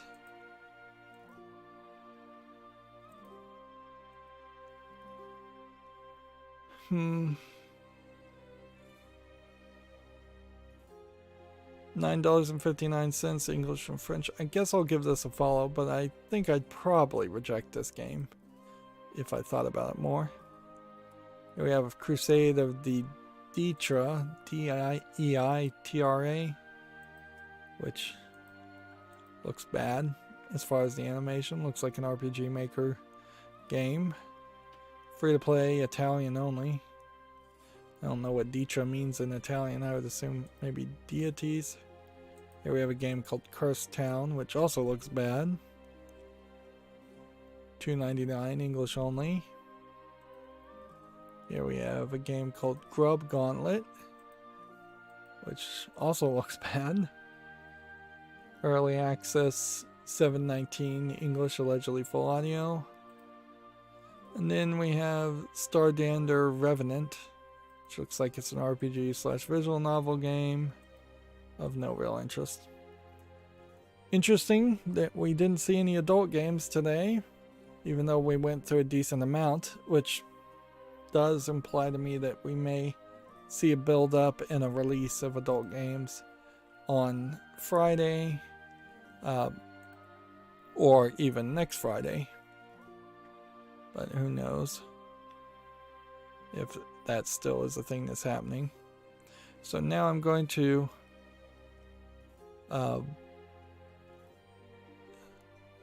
go through my Twitter feed and see if there's any new news, and then that'll be it for this stream.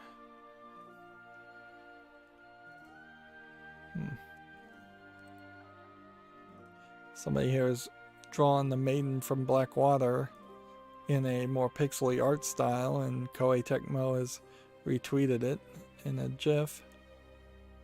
So that's interesting. But doesn't really mean anything. I don't think you could make a Maiden from Blackwater game that was even less visually polished.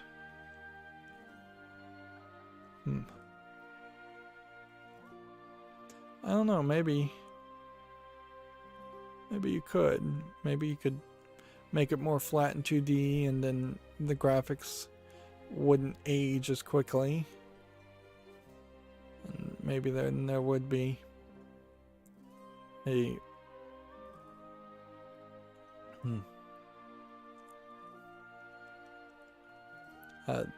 maybe that there would be a longer lead out time for something like Maiden of Blackwater. And maybe a bigger fan base. God, just rambling here.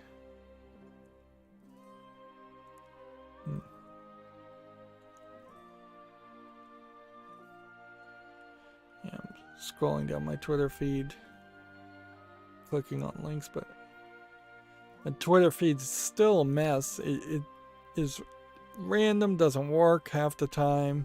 It puts things completely out of order. It is really a nightmare.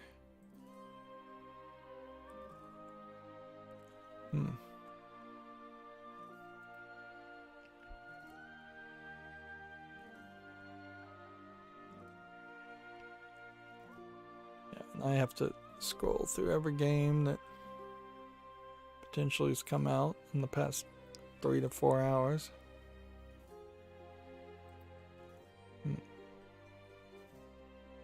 Actually, you know what? I'll leave these games. We'll just cover the news. So Video Games Chronicle says that Xbox says it wants to make more PlayStation-style blockbuster games. So, okay. Making sure we've got those kinds of games for our fans is important to us, says the studio's boss. Which studio's boss is this? Matt Booty of Xbox Game Studios. Getting on Kind of Funny Games interviews. Kind of Funny Games, for what kind of feels like a nobody group of people, have a lot of connections and cronyism, so they do seem to get more exclusives than you'd think they would do. The voice actor Chris Ayres has died at the age of 56, which is very young. He was the Dragon Ball character Frieza in several video games, and voiced characters in Smite and the Gunstringer.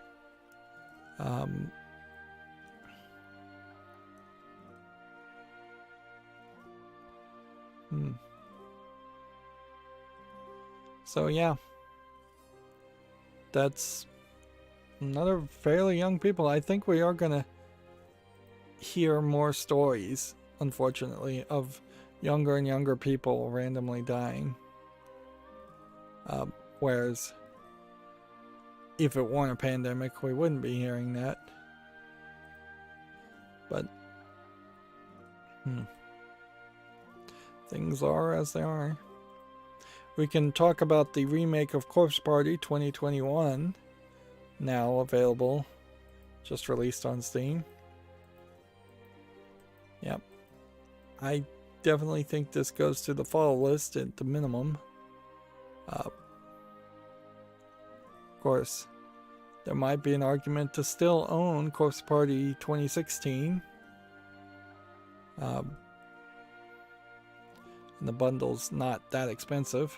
It's full Japanese acting, English and Korean interface and subtitles. Corpse Party looks like an RPG Maker game, but plays more like a horror mystery game. And the original game, the original version of it is, I think, extremely well reviewed. 91% of 886 user reviews, which isn't the largest number of reviews ever, but you are talking about a game that looks like an RPG Maker game and has horror elements to it. So you're talking niches upon niches, limiting the number of people who would actually play something like Corpse Party, on top of the name being Corpse Party, which I'm sure also eliminates a few people from being willing to play it. And even at that, I'm not sure I'm one of the people that is willing to play it. Alright. So I've got 3 more tabs to check and then we'll be done.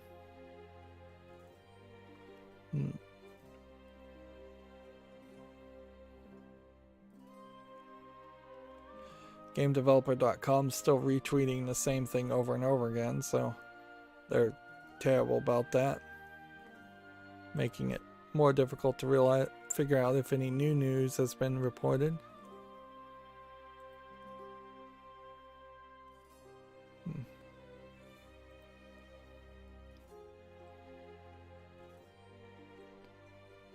Let's see. Yeah. We really should have heard something about that announcement that wasn't an announcement, as far as a Fable product or something that felt like it was going to be a Fable product, but they really said they had nothing to announce, and that was it. Anyways, Gametsu has Cling 2 for the PS5, Xbox Series, PS4, Xbox One, and Switch, launching November 17th. I don't recall a Cling 1. This does definitely look like a very weird looking character. It's almost like a weird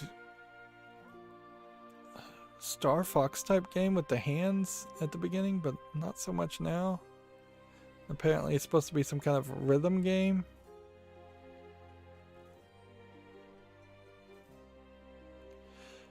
If this is like truly, if Cling is truly a rhythm game worth playing, that would be very interesting. So it's like fight animations that are more kind of like quick time events, I think, based on rhythm prompts that they're not really showing so much visually. You probably have to do it audio prompts. And then QU Byte Connect for 2021 is set for October 28th. It's featuring the Breakers Collective, QU Byte Classics, and more. This more of a collection of Japanese games companies, I suspect. Yeah. These are not games I particularly recognize. I think I recognize that one, but not this one.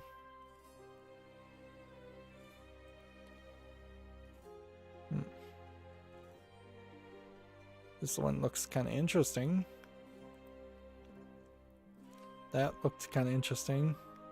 Let's see if we can get back to that one. Beating up, just a quick frame of a girl in a mask beating up a boy.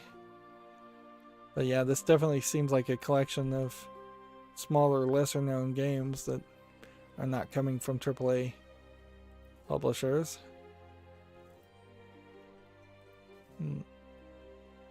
So we might get some interesting announcements from that.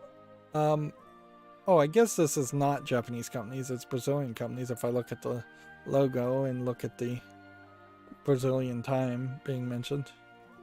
Alright, so that could be basically any kind of game at that point. Yeah, and Cling 2 is on Steam, so what I'd want to know is Cling 1. Was that reviewed? Well,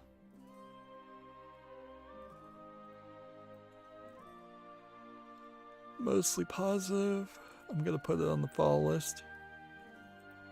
But I'm not going to go through every single game. I'll leave a few for Friday. Not that there really is any reason to leave any for Friday, but I don't want to go any further. That's going to be it for this stream. As always, I ask you to like, share, subscribe, comment, and watch every second of my videos. If you want a friend to follow me on any social media sites, there's a whole bunch of links down below. Thank you for watching. Have a good evening.